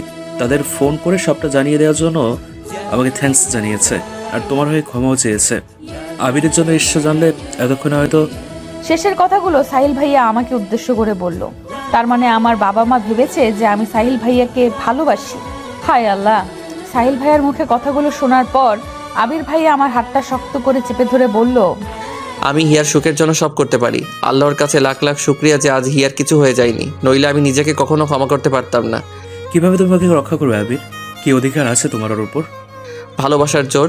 আমি হিয়াকে অনেক ভালোবাসি, আর সেই জোর দিয়ে আমি ওকে রক্ষা করব। আদৌ কি সেটা এত শক্তিশালী? মানে? হিয়া বাসা যাওয়ার পরেই ওই ছেলেটার সাথে জোর করে হিয়ার বিয়ে দিয়ে দেবে। ওই ছেলে জানে যে হিয়া সাজার জন্য পার্লারে এসছে, তাই এত দেরি হচ্ছে। এই কারণেই তোমাদের বাসা থেকে কেউ আসতে পারেনি, সবাই হিয়ার পৌঁছানোর অপেক্ষায় আছে। আর একবার হিয়ার বিয়েটা হয়ে গেলে আমি কিছুতেই হিয়ার এই বিয়ে হতে দেব না, কিন্তু আমাকে তো বলেছে যে বিয়ে পিছিয়ে গিয়েছে। কারণ তুমি যদি হিয়াকে বলে দাও তাই। আর কিভাবে তুমি হিয়ার বিয়ে আটকাবে? হ্যাঁ, তুমি তো হিয়াকে বাসায় নিয়ে যাচ্ছ, আর ওখানে গেলে কেউ তোমার কথা শুনবে না। আমি বাড়ি যাব না, আমি অন্য কাউকে বিয়ে করতে পারবো না। আমার বাবা মা আমার সাথে কেন এমন করছে? আমি অসুস্থ আর তারা আমার বিয়ে নিয়ে পড়ে আছে। আমি এখন কি করব? একটাই রাস্তা আছে, যদিও তো অনেক রিস্কি, কিন্তু এছাড়া আর কোনো উপায় নেই এ বিয়ে আটকানোর। কি সেটা? আবির, তুমি কি হিয়াকে সত্যিই ভালোবাসো? আমি আর কতবার বলবো? হ্যাঁ, আমি হিয়াকে ভালোবাসি, ভীষণ ভালোবাসি। কেন? হিয়াকে বিয়ে করতে পারবে? ভালোবাসি যখন, বিয়ে তো অবশ্যই করব। আর আমি সে কথা বলিনি। তুমি কি এখন হিয়াকে বিয়ে করতে পারবে? আমি হিয়াকে এভাবে পেতে চাই না। আমার পরিবারের সবাইকে কষ্ট দিয়ে আমরা কি সুখী হতে পারবো? সবার সম্মতিতে আমি হিয়াকে নিজের করে পেতে চাই। আর এখন আমার নিজেরই কোনো ঠিক ঠিকানা নেই, হিয়াকে ভালো রাখবো কি করে? কিন্তু তোমার পরিবার যদি সেটা না চায়, তারা যদি তোমাদের বিয়েতে রাজি না হয়, অথবা তুমি প্রতিষ্ঠিত হওয়ার আগেই যদি হিয়া অন্য কারো হয়ে যায়, তখনও কি তুমি তোমার পরিবারের সম্মতির আশাতে থাকবে, নাকি দাঁড়িয়ে থেকে হিয়াকে অন্যের হাতে তুলে দেবে? কোনটা? আপনি নেগেটিভ কেন ভাবছেন? পজিটিভ ভাবুন। আমি আর হিয়া যদি দুজন দুজনকে পছন্দ করি, তাহলে তারা মেনে কেন নিবে না? আমরা তো বিয়ে করতে চাইছি, কোনো পাপ কাজ তো নয়। আর আমাদের চাওয়ার মধ্যে কোনো কলুষতা বা অপবিত্রতা নেই, তাহলে কেন তারা আমাদের ভালো চাইবে না? আমার বিশ্বাস আছে যে আমার পরিবার অবশ্যই আমার আর হিয়ার ভালোবাসাটা মেনে নেবে। আর যদি না নেয়? দেখুন, আমি হাসপাতালের মধ্যে আছি বলে কিছু বলছি না, আমাকে রাগাবেন না। আপনি বারবার একই ভুল কেন আওড়াচ্ছেন? কারণ তোমার মতো ভুল বিশ্বাস আমারও ছিল আবির। আমিও ভেবেছিলাম যে পরিবারের মানুষ আমাদের এত ভালোবাসে, তাহলে আমাদের সুখের কথা ভেবে অবশ্যই আমাদের কথাই শুনবে, আমাদের পছন্দ মতো আমাদের জীবন বাছাই করতে দেবে। কিন্তু বাস্তবে তা হয় না। বাস্তবতার বড় নিষ্ঠুর। একটা গল্প শুনবে? আমার যদিও ভালো লাগছে না, আর এক মুহূর্ত এখানে থাকতে ইচ্ছে হচ্ছে না, কিন্তু সাহিল ভাইয়ার কথাগুলো শুনতে কেন জানি ভালো লাগছে। ওনার গল্পটা শোনার জন্য বুকটার ভেতরটা আকুপাকু করছে।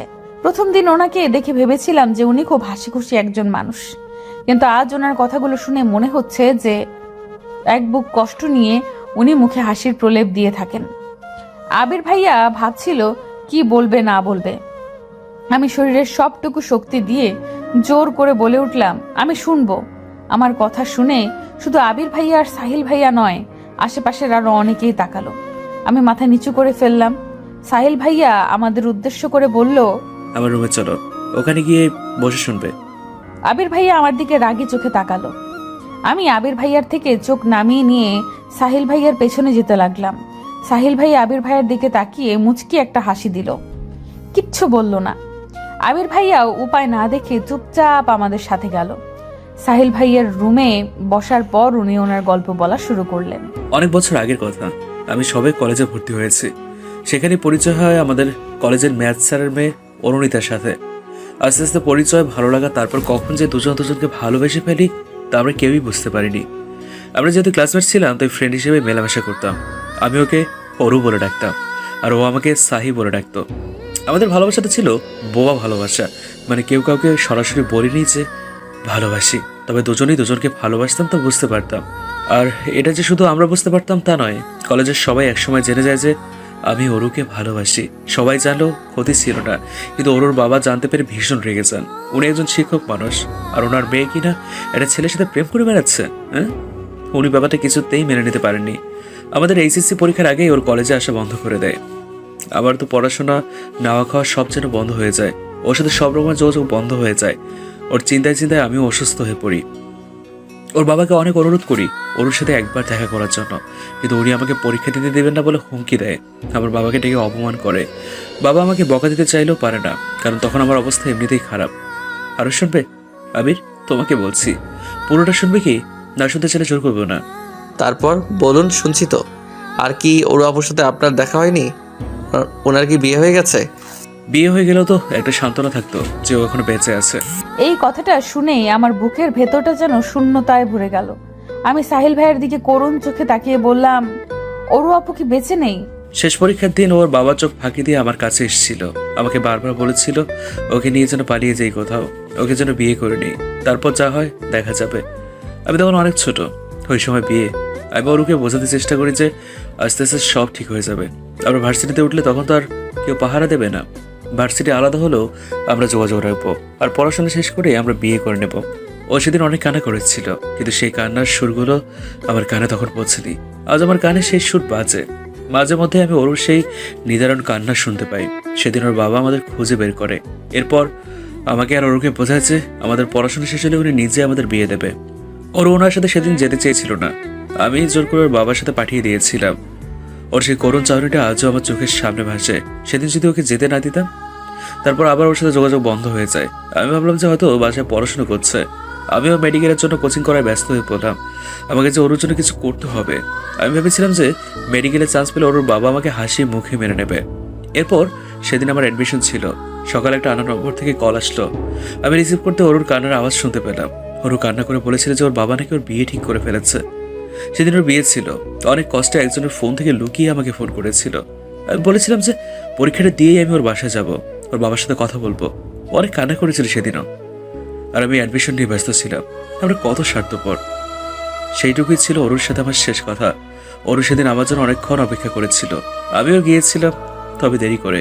ওরও আমার অপেক্ষায় থেকে থেকে যখন ওর বিয়ের জন্য কবুল পড়াতে আসে, ঠিক তখনই নিজের কাছে থাকা মারাত্মক একটা বিষ ঠকঠক করে পার করে নেয়। সবার সামনে নতুন বধূ বেশে ওর ঢলে পড়ে মৃত্যুর কোলে। কেউ জানে না যে সেই বিষও কোথায় পেয়েছিল। হসপিটালে নিয়েও লাভ হয়নি। আপনি গিয়ে কি ওনার লাশ দেখতে পেয়েছিলেন? হ্যাঁ, আমি ওর বাসা থেকে সোজা হসপিটালে চলে যাই। আর সেখানে আমার ওরুকে বউ সাজে প্রাণ ভরে দেখেনি। শেষ দেখা।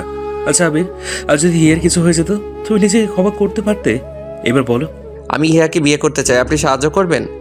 অবশ্যই, চলো আমার সাথে। আমাদের সাথে তো কোনো কাগজপত্র নেই, তাহলে? ওসব কিছুই লাগবে না, তুমি চলো আমার সাথে।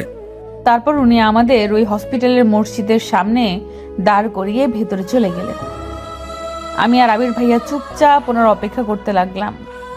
কয়েক মিনিট পর সাহিল ভাইয়া বাইরে এসে বললেন যে ব্যবস্থা হয়ে গেছে। তারপর আমাদের মসজিদের বারান্দার মতো একটা জায়গায় নিয়ে বসালেন। তারপর ইমাদ সাহেব আবির ভাইয়া আর আমাকে উদ্দেশ্য করে বললেন, তোমরা কি সত্যি এভাবে বিয়ে করতে চাও? কোনো কাগজপত্র নেই, শুধু ইসলামের শরীয়ত মোতাবেক কবুল পড়াতে পারবো আমি। কাগজপত্র তোমরা যে কোনো সময় নিতে পারবে। বলো রাজি? ওরা কি বলবে? আমি এখন ওদের গার্জিয়ান, আপনি বিয়ে পড়ান। আবির ভাইয়া কিছু বলতে গিয়েও বললেন না। আমিও আর কিছু বললাম না। ইমাম সাহেব আমাদের দুজনের নাম ধাম সব জিজ্ঞেস করে নিল। ইমাম সাহেব প্রথমে আমাকে, তারপর আবির ভাইয়াকে কবুল পড়ালেন। আমার ভাবতে অবাক লাগছে যে আবির ভাইয়ের সাথে আমার বিয়ে হয়ে গেছে। মনে হচ্ছে যেন সব স্বপ্ন। সাহিল ভাইয়ার মুখে অফুরন্ত হাসির রেখা ফুটে উঠল। আমি আর আবির ভাইয়া সাহিল ভাইয়াকে বিদায় জানিয়ে বাড়ির উদ্দেশ্যে রওনা হলাম। সন্ধ্যা হয়ে গেছে, রাস্তাঘাট অন্ধকার হতে শুরু করেছে, সাথে আমাদের আশাগুলো। জানি না বাড়িতে আমাদের জন্য নতুন কোনো ঝড় তুফান অপেক্ষা করছে কিনা। আমি আর আবির ভাইয়া বাসে উঠলাম। বাসে উঠেই আবির ভাইয়া বাড়িতে কল করে জানিয়ে দিল যে আমরা রওনা দিয়েছি। হালকা শীত পড়তে শুরু করেছে, আর এমনিতেও আমার শরীরটা অনেক খারাপ। বাসে উঠেই আমি সিটের সাথে হেলান দিয়ে বসলাম। আবির ভাইয়া আমার মাথাটা নিচের কাঁধের উপর নিয়ে বলল, বেশি খারাপ লাগলে চোখ বন্ধ করে রাখো, ভালো লাগবে। আমি চোখ দুটো বন্ধ করার সাথে সাথে ঘুম ঘুম পেতে লাগলো। কতক্ষণ কেটে গেছে জানি না। চোখ খুলে দেখি আবির ভাইয়া আমাকে জাগানোর জন্য ডাকছেন। আমি সিট থেকে উঠে ভাইয়ার সাথে বাস থেকে নেমে পড়লাম। তারপর ভাইয়া একটা রিক্সা ডাকলো। অনেকটা রাত হয়ে গেছে, রিক্সাও তেমন নেই। আমি আর আবির ভাইয়া রিক্সায় উঠে বাড়ির উদ্দেশ্যে রওনা দিলাম। ভয়ে আমার আত্মা শুকিয়ে যাচ্ছে। সকালে কাউকে না জানিয়ে চলে গিয়েছিলাম, এখন না জানি সবাই কি বলবে। সবাই নাকি আমার উপরে ভীষণ রেগে আছে। আমি ভয়ে ভয়ে আবির ভাইকে বললাম, সবাই তো এমনিতেই আমার উপরে রেগে আছে, যদি শুনে যে আমরা বিয়ে করে নিয়েছি তাহলে তো আরো রাগারাগি করবে, আপনাকে অনেক বকাবকি করবে। আরে পাগল, আমরা কি গিয়েই বলবো নাকি যে আমরা বিয়ে করে নিয়েছি? পরিস্থিতি বুঝে কথা বলতে হবে। আমাদের বিয়ের কথা ভুলেও মুখে আনবি না। আগে দেখ কি হয় তারপরে। যদি সাহিল ভাইয়ার কথাই ঠিক হয়, ওই ছেলেটা যদি এখনো আমাদের বাড়িতেই থাকে আর আমি যাওয়ার সাথে সাথে আমাকে জোর করে বিয়ে দিয়ে দেয়। তুই এখন অনেক অসুস্থ, আর আমার মনে হয় না যে এই অবস্থায় বাড়ির সবাই তোর বিয়ে নিয়ে কথা বলবে। যদি বলে? তুইও এই সাহিল ভাইয়ার মতো নেগেটিভ ভাবতে শুরু করেছিস। চুপচাপ চল, বেশি কথা বলতে হবে না, সে যা হয় দেখা যাবে। রিক্সা থেকে নামতেই দেখতে পেলাম যে হিমা আর আমার মা গেটের সামনে দাঁড়িয়ে আছে। আমাকে দেখেই হিমা দৌড়ে আসলো, তারপর কান্না করতে করতে বলল, তুই কাউকে কিছু না বলে কোথায় গিয়েছিলি? আমরা তোকে কত খুঁজেছি জানিস? সবাই কত চিন্তা করছিল যদি তোর কিছু হয়ে যেত। ভাগ্যিস সাহেল ভাই ফোন করেছিল, আর একটু দেরি হলেই তো বড় কাকা পুলিশের কাছে যেতে চলেছিল। যদিও এইটুকু বলতেই মা হিমাকে থামিয়ে দিয়ে আমাকে বাড়ির মধ্যে টেনে নিয়ে গেলেন। তারপর জিজ্ঞেস করলো, তুই ঠিক আছিস তো? তোর বাবা আর কাকারা কিন্তু ভীষণ রেগে আছে। একটা কথা বলবি না, গিয়ে কি লাভ হলো? দেখলি তো, মা বাবা ছাড়া কেউ আপন হয় না। এবার লক্ষ্মী মেয়ের মতো আমাদের পছন্দের ছেলেকে বিয়ে করে নিবি। আমার প্রচন্ড রাগ হচ্ছে মায়ের কথা শুনে। আমি বাইরে থেকে আসলাম, এত বড় একটা ঘটনা ঘটে গেল, তারপরেও মা সেই বিয়ে দেওয়া নিয়েই পড়ে আছে।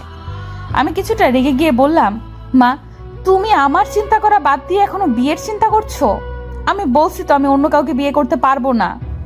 মা আমাকে আবির ভাইয়াদের বসার ঘরে নিয়ে গেল, আর ওখানে বাবা কাকারা চাচিরা সবাই ছিল। আমার শেষের কথাটা এত জোরে বলেছি যে সবাই সেটা শুনতে পেয়েছে। আমার কথাটা শুনেই বাবা বলে উঠলেন, ছি হিয়া, তুই আমার মেয়ে হয়ে আমার মান মর্যাদা সব মাটির সাথে মিশিয়ে দিলি। তোর একবারও আমার কথা মনে হলো না? এখনো তুই ওই ছেলেটার কথাই বলছিস? তোর লজ্জা করছে না? প্রথমে অভিক আর তারপর তুই চুপ করবি একটু? মেয়েটাকে আগে আসতে দে, তারপর সিদ্ধান্ত নেওয়া যাবে। বাড়ি যখন ফিরে এসেছে তখন আর চিন্তা কি? এইসব কথা যেন বাড়ির বাইরে না যায়। বড় কাকা কথাগুলো সবাইকে উদ্দেশ্য করেই বলল। আবির ভাইয়াও এখানে চলে এসেছে, কিন্তু অভিক ভাইয়ার কথা এখানে কোথা থেকে আসলো আমি তাই বুঝতে পারছিলাম না। আমি অবাক হয়ে জিজ্ঞেস করলাম, অভিক ভাইয়ার কি হয়েছে? ঠিক আছে তো? আমার ছেলেকে নিয়ে তো চিন্তা না করলেও চলবে। আমার ছেলের আবার কি হবে? ও ভালোই আছে। তুই অভিককে যে চিঠি দিয়েছিলি সেটা সবাই দেখে নিয়েছে, এই জন্য সবাই এত রেগে গেছে তোর ওপরে, আর বিয়ে দেওয়ার জন্য উঠে পড়ে লেগেছে। তুই এমন কাজ কেন করলি মা? বলেই কান্না শুরু করে দিল মা। কিন্তু আমি যেন নড়াচড়া করতে ভুলে গেছি। অভিক ভাইয়াকে দেওয়া চিঠির জন্যই সবাই আমার সাথে এত খারাপ ব্যবহার করছে, কিন্তু অভিক ভাইয়ের চিঠিটা এদের হাতে কি করে পৌঁছালো? অভিক ভাইয়াকে দিয়েছিল নাকি বাড়িতে রেখে গিয়েছিল সেটা দেখেই, কিন্তু এরা জানবে কি করে যে চিঠিটা আমি লিখেছি? তাহলে কি হিমা নিজের বাঁচার জন্য? এইটুকু ভাবতে আমার পুরো পৃথিবী শূন্য হয়ে গেল। আমি কি করব আর কি বলবো বুঝে উঠতে পারছিলাম না। বুঝে উঠতে না পেরে সোফার উপরে বসে পড়লাম। আবির ভাইয়া আমার পাশ থেকে মায়ের কথাগুলো শুনে ফেলে চেঁচিয়ে ওঠে, তোমরা যে চিঠির জন্য হিয়াকে ভুল বুঝছো, ওই চিঠিটা হিয়া দেয়নি, তোমরা ভুল বুঝছো। তুই যা জানিস না তা নিয়ে কেন কথা বলছিস? আর ওই মেয়ের হয়ে তুই কেন কথা বলছিস? হিমা এমন একটা কাজ করবে আমিও কখনো ভাবতে পারিনি, কিন্তু আমরা সবাই হাতের লেখা মিলিয়ে দেখেছি ওটা হিয়ার লেখার চিঠি। নিজের চাচাতো ভাইকে ওভাবে কেউ চিঠি লিখেছে? আমার সম্পর্কে সবার এত খারাপ ধারণা দেখে আমার মরে যেতে ইচ্ছে হচ্ছে। হিমার একটা ভুল আজ আমাকে এখানে এনে দাঁড় করিয়েছে। যারা আমাকে এত ভালোবাসতো তারা আমাকে ভুল বুঝছে। মা ওটা হিয়াই লিখেছিল, তবে অন্য একটা মেয়ের জন্য। ওই মেয়েটাই ওকে বলেছিল চিঠিটা লিখে দিতে। তোমরা অবিক ভাইয়াকে জিজ্ঞেস করনি? অবিক ভাইয়া তো জানে সব, ওই চিঠিটা কে দিয়েছিল। ভাইয়াকে জিজ্ঞেস করলি তো সব সত্যিটা জানা যাবে। আবির, তুই এর মধ্যে নাক কেন গলাচ্ছিস? তুই কি করে জানিস চিঠির কথা? তোদেরকে তো বলিনি কিছু। আর আমার ছেলেকে এসব ঝামেলার মধ্যে টেনে আনবি না। ওকে আমি জিজ্ঞেস করেছিলাম যে ও কাউকে পছন্দ করে কিনা, ও না বলেছে। কিন্তু চাচি, অবিক ভাইয়াকে জিজ্ঞেস করা দরকার। সত্যিটা না জেনে আপনারা হিয়াকে কিভাবে দোষারোপ করতে পারেন? আমি আর এইসব নিয়ে কোনো কথা শুনতে চাই না। আর আবির, বড়দের সাথে সম্মান দিয়ে কথা বলতে শিখো। বেয়াদবি কোথা থেকে শিখছো? সবাই যে যার রুমে চলে যাও, কাল সকালে হিয়ার বিয়ে। এই নিয়ে আমি আর কোনো কথা শুনতে চাই না। এই মেয়েকে যত ঘরে রাখা যাবে তত খারাপ। আরও ছেলে মেয়ে আছে, তাদেরকে তো বিয়ে দিতে হবে। যার এই বিয়ে পছন্দ হবে না সে কালকের জন্য বাড়ি থেকে চলে যেতে পারো। শেষের কথাগুলো কাকা আবির ভাইকে উদ্দেশ্য করে বলল। আমি বারবার হিমার দিকে তাকাচ্ছি। ভয়ে হিমার মুখ হলুদ হয়ে গেছে। ও ভয়ে আছে যে সবাই যখন জানতে পারবে যে চিঠিটা ওই দিয়েছিল তখন কি হবে। আমার সাথে সাথে ওর জীবনটাও শেষ হয়ে যাবে। বড় কাকার কথাগুলো শুনে সবাই রুম থেকে বের হয়ে যাচ্ছিল। তখন আবির ভাইয়া বলে উঠল, হিয়াকে যদি তোমরা বিয়ে দিতেই চাও তবে আমার সাথেই দাও। কথাটা বলার সাথে সাথেই মেছু কাকা আবির ভাইয়ার গালে একটা থাপ্পড় বসিয়ে দিলেন। আমরা সবাই অবাক হয়ে গেছি। চাচিও এগিয়ে গিয়ে বললেন, কেন এই মেয়েকে তুই কেন বিয়ে করবি? দেশে কি মেয়ের অভাব পড়েছে? আমার ছেলের জন্য এইরকম একটা মেয়েকে বেছে নেব? সবার কথাগুলো আমার অন্তরে ঝাঁঝরা করে ফেলছিল। কষ্টে আমার বুক ফেটে যাচ্ছিল। আমার মা আমার পাশে দাঁড়িয়ে কান্না করছে, বাবা মাথা নিচু করে দাঁড়িয়ে আছে। আমার জন্য আমার বাবা মায়ের কষ্টটা আমি কিছুতেই সহ্য করতে পারছি না। ভালোবাসা পাওয়া কি এতটাই কষ্টের? আমার নিজের ব্যবহারে নিজেরই ঘৃণা হচ্ছে। আমি সকালে ওইভাবে না গেলে হয়তো সবাই আমাকে আর আমার মা বাবাকে এত অপমান করতো না। এরা নিজের মানুষ হয়েই এমন ব্যবহার কি করে করতে পারছে? মা আমাকে টেনে বের হয়ে আসলেন, বাবাও মাথা নিচু করে চলে আসলেন। বড় চাচা আবির ভাইকে বলতে লাগলো, বড় হয়েছে ঠিকই, কিন্তু কোথায় কি বলতে হয় তা শেখুনি। কোন সাহসে তুমি ওকে বিয়ে করতে চাও? ওই মেয়েকে কিছুতেই আমি আমার ছেলের বউ হিসাবে মেনে নিব না। প্রথমে অভিক, তারপর ওই ছেলেটা কি যেন না, সাহিল, ওদেরকে পটাতে পারেনি আর এখন আমার ছেলের পিছে পড়েছে। আমি ওখানে দাঁড়িয়ে পড়েছি আবির ভাইয়ের উত্তর শোনার জন্য। মা আমাকে টানছে চলে যাওয়ার জন্য। বাবা ঘরে চলে গেছে। বড় কাকাও দরজার বাইরে চলে এসেছেন। তখন আবির ভাইয়া বলে উঠল, আমি হিয়াকে বিয়ে করে নিয়েছি। আবির ভাইয়ার মুখে এরকম কথা শুনে সবাই পাথরের মতো নিশ্চুপ হয়ে গেল। বড় কাকাও থেমে গেছে। মা আমার হাতটা ছেড়ে দিল। কেউ যেন বুঝতে পারছে না যে আবির ভাইয়া আসলে কি বলছে। আবির ভাইয়ার মা কান্না শুরু করে দিলেন। তারপর বললেন, আবির, তুই কি বললি? আমি হিয়াকে বিয়ে করে নিয়েছি। শুনেছ এবার? হিয়া এখন আমার স্ত্রী। দুনিয়ার আর কারো শক্তি নেই ওকে বিয়ে দেওয়ার। বিবাহিত একটা মেয়েকে আর কি বিয়ে দিবে? আর হিয়া বাড়ি থেকে আমার কাছে গিয়েছিল, সাইলের কাছে নয়। হিয়া শুধু আমাকেই ভালোবাসে, অবিক ভাইয়াকে নয়। পুরো বাড়ি জুড়ে যেন মুহূর্তেই নীরবতা ছেয়ে গেল। বড় কাকা হিমাকে দিয়ে বাবাকে ডেকে পাঠালেন। সবাই আবার ওখানে বসলো। বড় কাকা আমাকে বললেন, আবির যা বলছে তা কি সত্যি? আমি একবার আবির ভাইয়ের দিকে আর একবার সবার দিকে তাকালাম। তারপর আস্তে আস্তে বললাম, হ্যাঁ, আবির ভাই ঠিকই বলেছে। বাবা এইবার আমাকে মারার জন্য উদ্যত হলে আবির ভাইয়া বাবাকে থামিয়ে দিয়ে বলল, কাকা, আপনি ওর গায়ে হাত তুলবেন না, ও এখন আমার স্ত্রী। আবির ভাইয়ের সাহস দেখে শুধু আমি না, রুমের বাকি সবাই অবাক হয়ে গেল। বাবা রেগে ফেটে পড়ছেন। তারপর বললেন, বেশ, রাখ তোর বউ তোর কাছে। আজ থেকে আমি ধরে নিলাম যে আমার মেয়ে মরে গেছে। তুই আর কখনো আমার চোখের সামনে আসবি না। আমার কোনো মেয়ে নেই, আমার একটা ছেলে আছে শুধু। বলেই তাকে ফুঁসতে ফুঁসতে বাবা মায়ের হাত ধরে টানতে টানতে নিয়ে গেল ওখান থেকে। বাকি সবাই আমাকে আর আবির ভাইয়াকে দেখছে। আবির ভাইয়ার মা মনে হচ্ছে আমাকে এক্ষুনি চিবিয়ে খাবে। চাচির এমন রূপ আমি জীবনেও দেখিনি। কি হবে এখন? আমার নিজের বাবা আমাকে মেনে নিচ্ছে না। আমার কলিজাটা ছিন্ন ভিন্ন হয়ে যাচ্ছে। আবির ভাইয়ার পরিবার কি আমায় মেনে নেবে, নাকি আমার জীবনে আসতে চলেছে একটা কালো অধ্যায় যার কোনো শেষ নেই? আমি এত বড় একটা ভুল কি করে করলাম? পুরো পরিবারটা ভেঙে গুড়িয়ে দিলাম। এখন আমি কি করব? আমার এখন কি করা উচিত? আমাকে আর আবির ভাইয়াকে রেখে এক এক করে সবাই চলে গেল। হিমা ওখানে দাঁড়িয়েছিল ভীত মুখে। চাচি ওকে টেনে নিয়ে গেল আর আমাকে উদ্দেশ্য করে বলল, তুই একদম হিমার কাছে ঘেসবি না। তোকে নিজের মেয়ের মতো ভাবতাম, আর তুই আমার ছেলের জীবনটা নষ্ট করে দিলি। আর শুধু তোর জন্য আমার আবির আমাদের সাথে এমন ব্যবহার করছে। আমি কোনো দিনও তোকে ক্ষমা করব না। কথাগুলো বলেই চাচি ওখান থেকে চলে গেল। আবির ভাইয়া চুপ করে আছে। আমার বুক ফেটে কান্না পাচ্ছে, কিন্তু কেন জানি কান্না করতে পারছি না। একবার আবির ভাইয়ার মুখের দিকে তাকাতেই বুকের ভেতরটায় আরো হাহাকার করে উঠল। আমার জন্য আবির ভাইয়াকেও এত কথা শুনতে হচ্ছে। আমি যেন এসব আর দেখতে পারছি না। খুব ইচ্ছে হচ্ছে এখান থেকে দূরে কোথাও চলে যেতে, যেখানে এই পরিচিত মুখগুলো অচেনা রূপ থাকবে না। সবাই বের হয়ে যেতেই আমি ছুটে আমাদের ঘরের সামনে গিয়ে দরজা ধাক্কাতে লাগলাম আর শুকনো কণ্ঠে মা বাবাকে ডাকতে লাগলাম। আমাকে ওভাবে ছুটতে দেখে আবির ভাইয়াও আমার পিছু আসলো। আমি দরজা ধাক্কাচ্ছিলাম, তখন বাবা আমাকে উদ্দেশ্য করে জোরে সরে বলতে লাগলো, ওই মেয়েকে আমার ঘরের সামনে থেকে চলে যেতে বলো। আমার ঘরের দরজা আজ থেকে ওর জন্য চিরদিনের জন্য বন্ধ। যে মেয়ের জন্য এত অপমান হতে হয় সেই মেয়ে আমার লাগবে না। কাল থেকে যেন ও আমার চোখের সামনে না আসে, যেখানে খুশি যাক। আর এখন তো ওর স্বামী আছে, সে এখন কোথায়? নিজের বউয়ের খেয়াল রাখছে না কেন? কথাগুলো শুনেই আবির ভাইয়া রেগে গিয়ে আমাকে টানতে টানতে তার ঘরে নিয়ে গেল।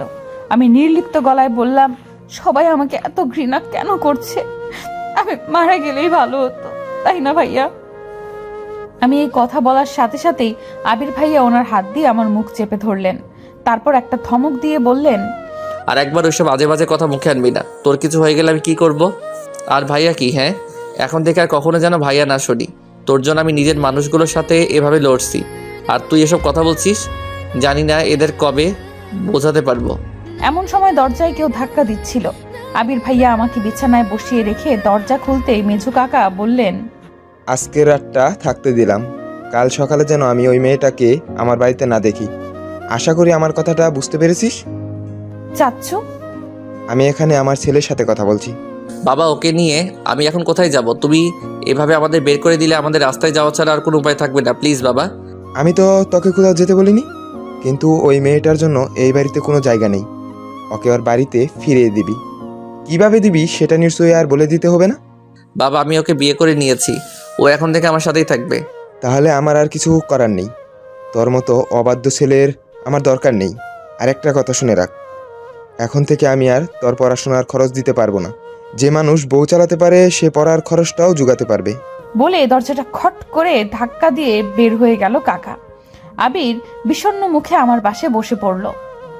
আমি আর বসে থাকতে পারছিলাম না। আজ সারা দিন আমার কিভাবে কেটেছে তা ভুলেই গেছিলাম।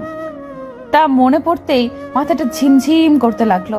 আমি আবিরের বিছানায় শুয়ে কপালে হাত দিলাম। দেখি শরীরের উত্তাপে আমার হাত পুড়ে যাওয়ার মতো অবস্থা। আমি আবিরকে কিচ্ছু বললাম না। এমনিতেই বাড়িতে রাবণের চিতা জ্বলছে, তার উপর আমার এই জ্বর। কতক্ষণ কেটে গেছে জানি না। চোখ খুলতেই দেখতে পেলাম যে আবির আমার কপালে কাপড় ভিজিয়ে দিয়ে রেখেছে আর আমার পাশেই বিছানার উপরে বসে আছে।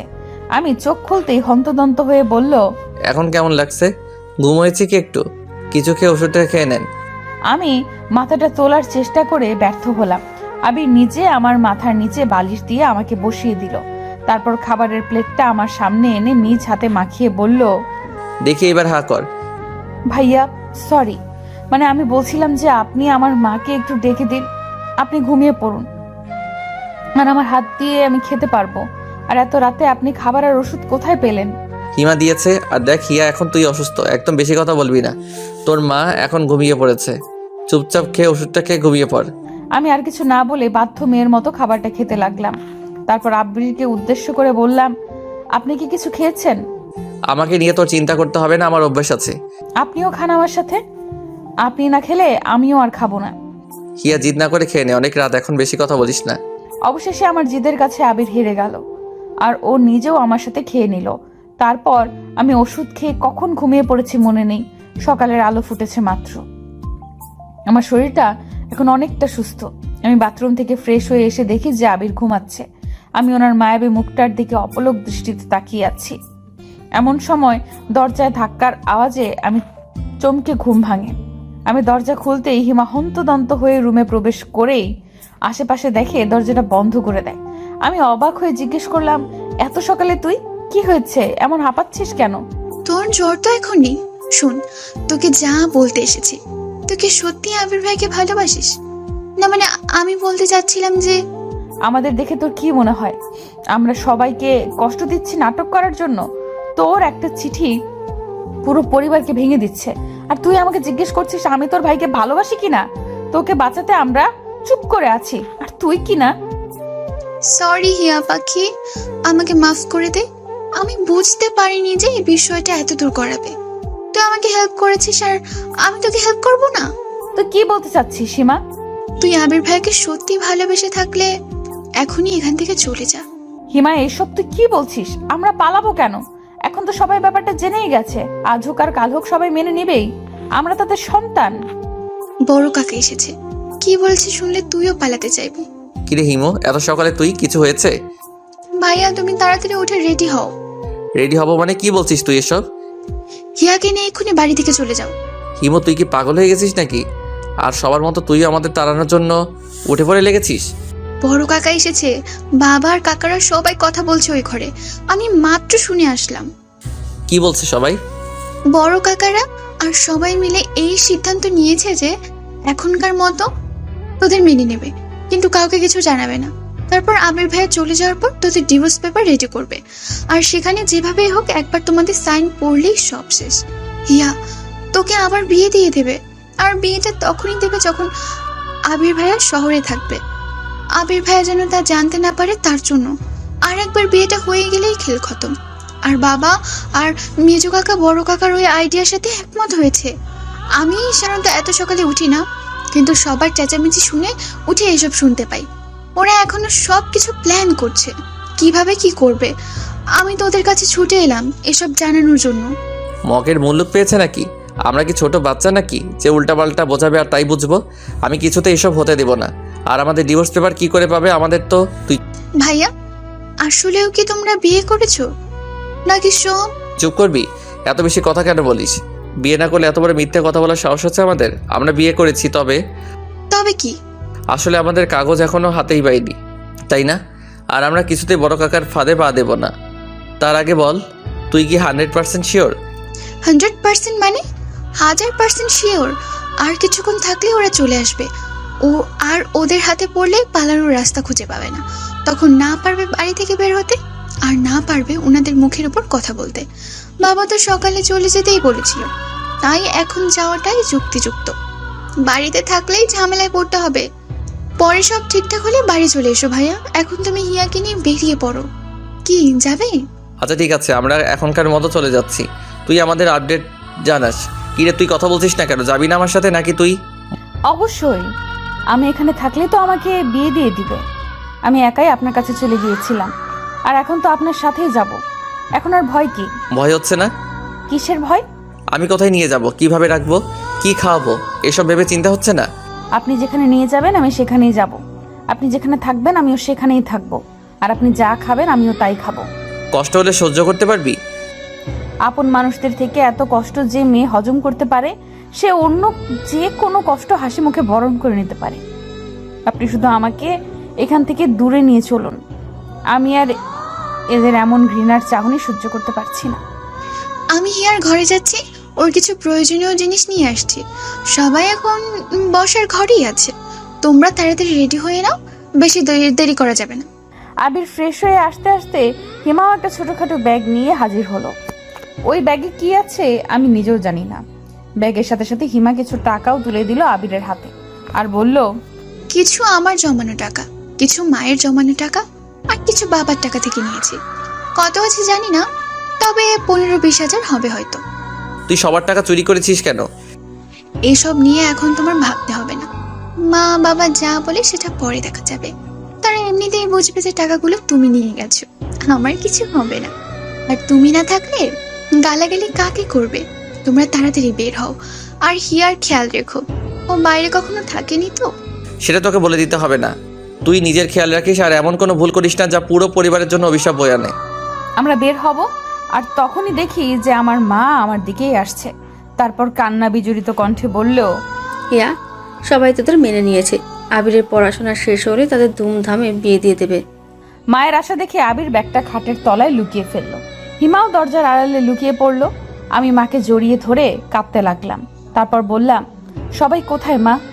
আমি জানতাম সবাই আমাদের ক্ষমা করে দেবে। সবাই বসার ঘরে তোদের নিয়ে আলোচনা করছে। আমি তোকে জানাতে আসলাম কথাটা। চল মা, ঘরে চল। মা, তুমি আমার জন্য 1 কাপ চা বানাও তো। যাও, আমি আসছি একটু পরে।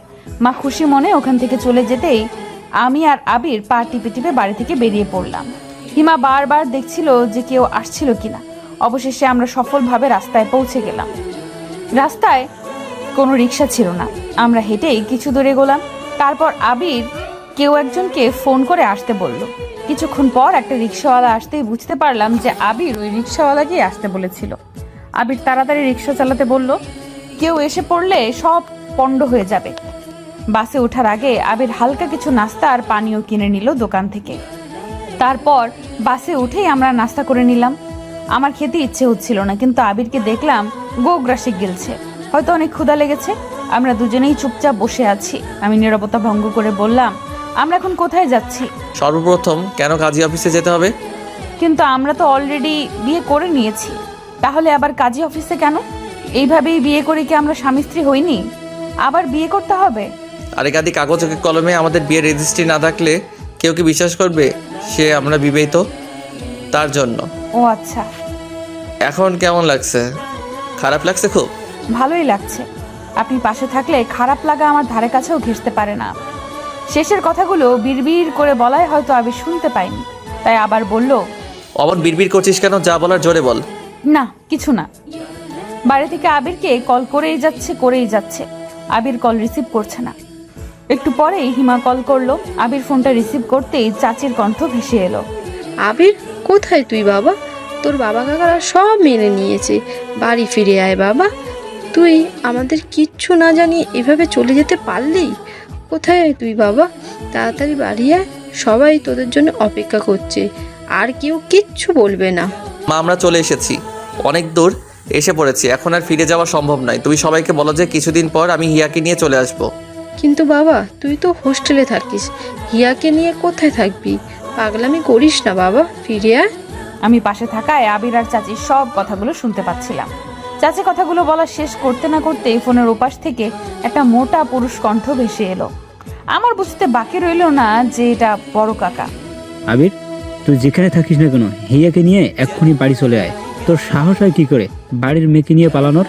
আমি তো পালাইনি, বাবা আমাকে বের করে দিয়েছেন। আমি বলছি ফিরে আয়, যা করার বাড়ি থেকেই করা যাবে। আমাদের আজকে বিয়ে দিবেন কি বাড়ি গেলে? বেহায়া ছেলের কথা দেখো, আগে নিজের পায়ে দাঁড়া, তারপর বিয়ের কথা বলিস। লজ্জা করছে না আমার সামনে বিয়ের কথা বলতে? আপনারা হিয়ার জন্য জায়গায় বিয়ে দিতে চান, তাই না? এসব তোকে কে বললো? সত্যি কিনা তাই বলুন। তার মানে তুই সবটা জেনেই পালিয়েছিস? হ্যাঁ, আমি সব শুনে ফেলেছি। আমাকে আর বোকা বানাতে পারবেন না। আমি তোকে লাস্ট ওয়ার্নিং দিচ্ছি আবির, হিয়াকে নিয়ে ফিরে আয়, এর ফল কিন্তু ভালো হবে না। সরি কাকা, আমি আপনার এই অনুরোধটা রাখতে পারলাম না। আজকের মধ্যে বাড়ি না ফিরলে এই বাড়ির দরজা তোদের জন্য চিরদিনের জন্য বন্ধ হয়ে যাবে, এই আমি বলে রাখলাম। বলে এর আগে ফুসতে ফুসতে বড় কাকা কল কেটে দেয়। তার মানে হিমার কথাই ঠিক, আবিরের মুখটা চিন্তা ভাবনায় ডুবে আছে। আমার নিজেরই চোখে পানি চলে আসে আবিরকে দেখে। জানি না আবির আমাকে কোথায় নিয়ে যাবে, আর আমরা কিভাবেই বা থাকবো। এই অচেনা শহরে আমি আদৌ থাকতে পারবো কিনা জানি না। শেষ পর্যন্ত আমার ভাগ্যে এই ছিল, সাথে আবিরের জীবনটাও আমি কোনো অনিশ্চয়তার দিকে ঠেলে দিচ্ছি জানি না। আমরা বাস থেকে নেমে একটা রিকশায় উঠলাম। তারপর আবির আমাকে একটা কাজী অফিসের সামনে নিয়ে গেল। সেখানে আগে থেকেই নিশি আপু আর আবিরের আরেকটা ফ্রেন্ড ছিল। আমরা যাওয়ার পর আবির আমার সাথে ওই ছেলেটার পরিচয় করিয়ে দিল। তারপর আমরা কাজী অফিসের ভেতরে ঢুকলাম। সব কিছু হয়তো আগে থেকেই ঠিক করা ছিল, তাই আমাদের বিয়ের সব কিছু শেষ করতে বেশি দেরি হলো না। এর মধ্যে আমাদের বাড়ি থেকে কয়েকবার ফোন এসেছে, আবির রিসিভ করেনি। কাজী অফিস থেকে বের হতে প্রায় দুপুর হয়ে গেল। আমরা সবাই একটা রেস্টুরেন্টে বসে লাঞ্চ শেষ করলাম। আমরা সেখানেই বসে আছি, এমন সময় হিমার ফোন দেখে আবির রিসিভ করলো। তখন হিমা বলে উঠলো, ভাইয়া তোমরা এখন বাড়ি চলে আসতে পারো, সবাই তোমাদের মেনে নিবে বলেছে। তুই তো বলেছিলি যে এসব নাটক এখন মেনে নেওয়ার অভিনয় করছো। হ্যাঁ বলেছিলাম, তবে এবার সত্যি মেনে নেবে বলেছে। বড় কাকা নিজে বলেছে যে আজকে সব আত্মীয়দের দাওয়াত করবে তোদের বিয়ে উপলক্ষে, যদি তোরা আজ ফিরে আসিস তো। কি বলছিস তুই এসব? আজকে সবাইকে বলবে? এত তাড়াতাড়ি এত ব্যবস্থা কি করে করবে? আর এত তাড়াতাড়ি রং পাল্টানোর মানুষ তো কাকা নয়। সত্যি করে বল, কি হয়েছে? মা বাবা কি বড় কাকাকে কিছু বলেছে? বাবার রাগ কমেছে? সবাই রাজি হয়েছে। তোর বাবাকে বড় কাকার কাছে যেতে হয়নি, বড় কাকা নিজেই ছোট কাকা আর বাবার কাছে এসে বলেছে তোদের বিয়ের ব্যাপারটা তাড়াতাড়ি সবাইকে জানাতে। রিয়েলি? হ্যাঁ, আর মজার ব্যাপার কি জানিস? না বললে জানবো কি করে? অভিক ভাইয়া এসেছে। তার মানে অভিক ভাইয়াই কি বড় কাকাকে রাজি করিয়েছে? জানি না, তবে অভিক ভাইয়া ওনার এক বান্ধবীকে নিয়ে এসেছে। আমার তো মনে হয় গার্লফ্রেন্ড, গ্রামের বাড়ি দেখাতে নিয়ে এসেছে। ও তাহলে এই কাহিনী? কি কাহিনী? অভিক ভাইয়া বাড়িতে একটা মেয়ে নিয়ে এসেছে, ব্যাপারটা বুঝতে পারছিস? এতে বোঝার কি আছে, সে তো আবির ভাইয়া এনেছিল। দুইটা ব্যাপার এক নয়। তুই বলি না অভিক ভাইয়া যাকে এনেছে সে ওনার গার্লফ্রেন্ড হতে পারে, এই কারণেই বড় কাকা হয়তো আমাদের মেনে নিতে রাজি হয়েছে। নইলে নিজের পছন্দের মেয়েকে কি মেনে নিতে পারে? মানে তুই কি বলতে চাইছিস হিয়া? বড় কাকা নিজের ছেলের জন্য তোদের মেনে নিচ্ছে? শিওর না, তবে আমার যা মনে হলো তাই বললাম। আরে শোন, আমি মাকে সত্যিটা বলে দিয়েছি। কোন সত্যি? চিঠির ব্যাপারটা। আর কেউ জানে? না, আর সবাইকে অভিক ভাইয়া বলে দিয়েছে যে চিঠি লেখাটা তোর থাকলেও ওটা অন্য একটা মেয়ে দিয়েছিল। আমার মনে হয় এজন্যই বড় কাকা কিছুটা শান্ত হয়েছে। সে যাই হোক, চাচি তোকে কিছু বলেছে? বকাঝোকা করলো অনেক, তারপর তোর কথা বলে অনুশোচনা করলো। নিজের মেয়ের দোষের জন্য তোকে কত কথা শোনালো। আমি হিমাকে বিদায় জানিয়ে কলটা কেটে দিলাম। ওখান থেকে বের হওয়ার পর নিশি আপু আবিরকে উদ্দেশ্য করে বলল, এখন তো তোরা লিগ্যালি হাজব্যান্ড ওয়াইফ, আর কেউ তোদের আলাদা করতে পারবে না। তোর বাড়ি থেকে যখন ডাকছে তখন তোদের বাড়ি চলে যাওয়াই উচিত। এখানে হিয়া কোথায় থাকবে? আমিও তো বাসায় থাকি তোর ভাইয়ের সাথে, মেসে থাকলে না হয় আমার কাছে রাখতাম, আর তুই তো হোস্টেলে থাকিস। ওকে যাত্রার কাছে রাখাটা ঠিক হবে না। বাড়ি গেলে যদি আবার ঝামেলা হয়, আমার ভীষণ ভয় লাগছে। আমি হিয়াকে হারাতে চাই না। ধুর পাগল, একবার পারিবারিকভাবে তোদের বিয়ের খবরটা জানাজানি হয়ে গেলে আর কে কাকে বিয়ে দিবে? আজ তো যা, কোনো সমস্যা হলে না হয় আবার দুজন পালিয়ে আসিস। বিয়ের পরেই তো আর সহজে ডিভোর্স দেওয়া যায় না, সময়ের ব্যাপার আছে না? আর নেক্সট টাইম তুই ফেরার সময় বাসা ঠিক করে তারপর হিয়াকে নিয়ে আসবি। ওকে একা ওখানে না রেখে আসলেই হবে। কিন্তু আমার তো পড়াশোনা আছে। হিয়াকে আমার সাথে কি পাঠাবে? আরে পাগল, আমিও তো পড়াশোনা করি। তোর ভাইয়া তো পড়াশোনা অবস্থাতেই বিয়ে করেছিল, এখন না হয় জব করে। কই, আমরা তো একসাথেই থাকি। তুই বুঝাবি সবাইকে। আলাদা থাকতে সমস্যা নেই, কিন্তু যদি হিয়ার আবার বিয়ে দেওয়ার চিন্তা করে? তুই এক কাজ কর, তোর বাবার সাথে কথা বলে তারপর বাড়ি যা, তাহলেই তো হয়। Good idea. আমার বাবা একবার কথা দিলে তা কখনো ফেলবে না। নিশি আপুর কথা মতো আবির ওর বাবার সাথে কথা বলল। তারপর খুশিতে প্রায় লাফিয়ে উঠে বলল, বাবা রাজি হয়েছে, আমরা আজ ফিরলে সবাইকে আমাদের বিয়ের ব্যাপারটা জানিয়ে দেবে। আর এখানে বাসা দেখে হিয়াকে নিয়েও আসতে দেবে। আমি তো ভাবতেই পারিনি বাবা। সব বড় কাকার ভয়ে আমাদের সাথে এমন ব্যবহার শুরু করেছিল, এখন বড় কাকাই যখন রাজি তখন আর ভয় কি? তারপর আমরা নিশি আপু আর আবিরের আরেক বন্ধুকে বিদায় জানিয়ে বাড়ির পথে রওনা হলাম। সারা রাস্তা আমার ভীষণ চিন্তা হচ্ছে, বাড়ি গেলে কি হবে না হবে। আমি আবিরের কাঁধে মাথা রেখে চোখ দুটো বন্ধ করে রাখলাম। ঘুম আর আসলো না। কাল থেকে জার্নি করতে করতে আজকের জার্নিটা আর কিছু মনেই হচ্ছে না। আর আবির পাশে থাকায় আরো খারাপ লাগছে না। অনেক চিন্তা ভাবনা নিয়ে বাড়িতে ঢুকলাম আমি আর আবির। আজ সন্ধে না হলেও সন্ধ্যের কাছাকাছি। আমাকে দেখে আমার খালাতো বোন ছুটে আসলো। ওকে দেখে আমি কিছুটা অবাক হয়ে গেলাম। আর অবাক হলাম যখন দেখলাম আমাদের বাড়ি আর আবিরদের বাড়ি ভর্তি মানুষ, বাইরের কেউ না। আমার নানা বাড়ি, আবিরের নানা বাড়ি আর আমার ফুপুর বাড়ির সবাই এসেছে।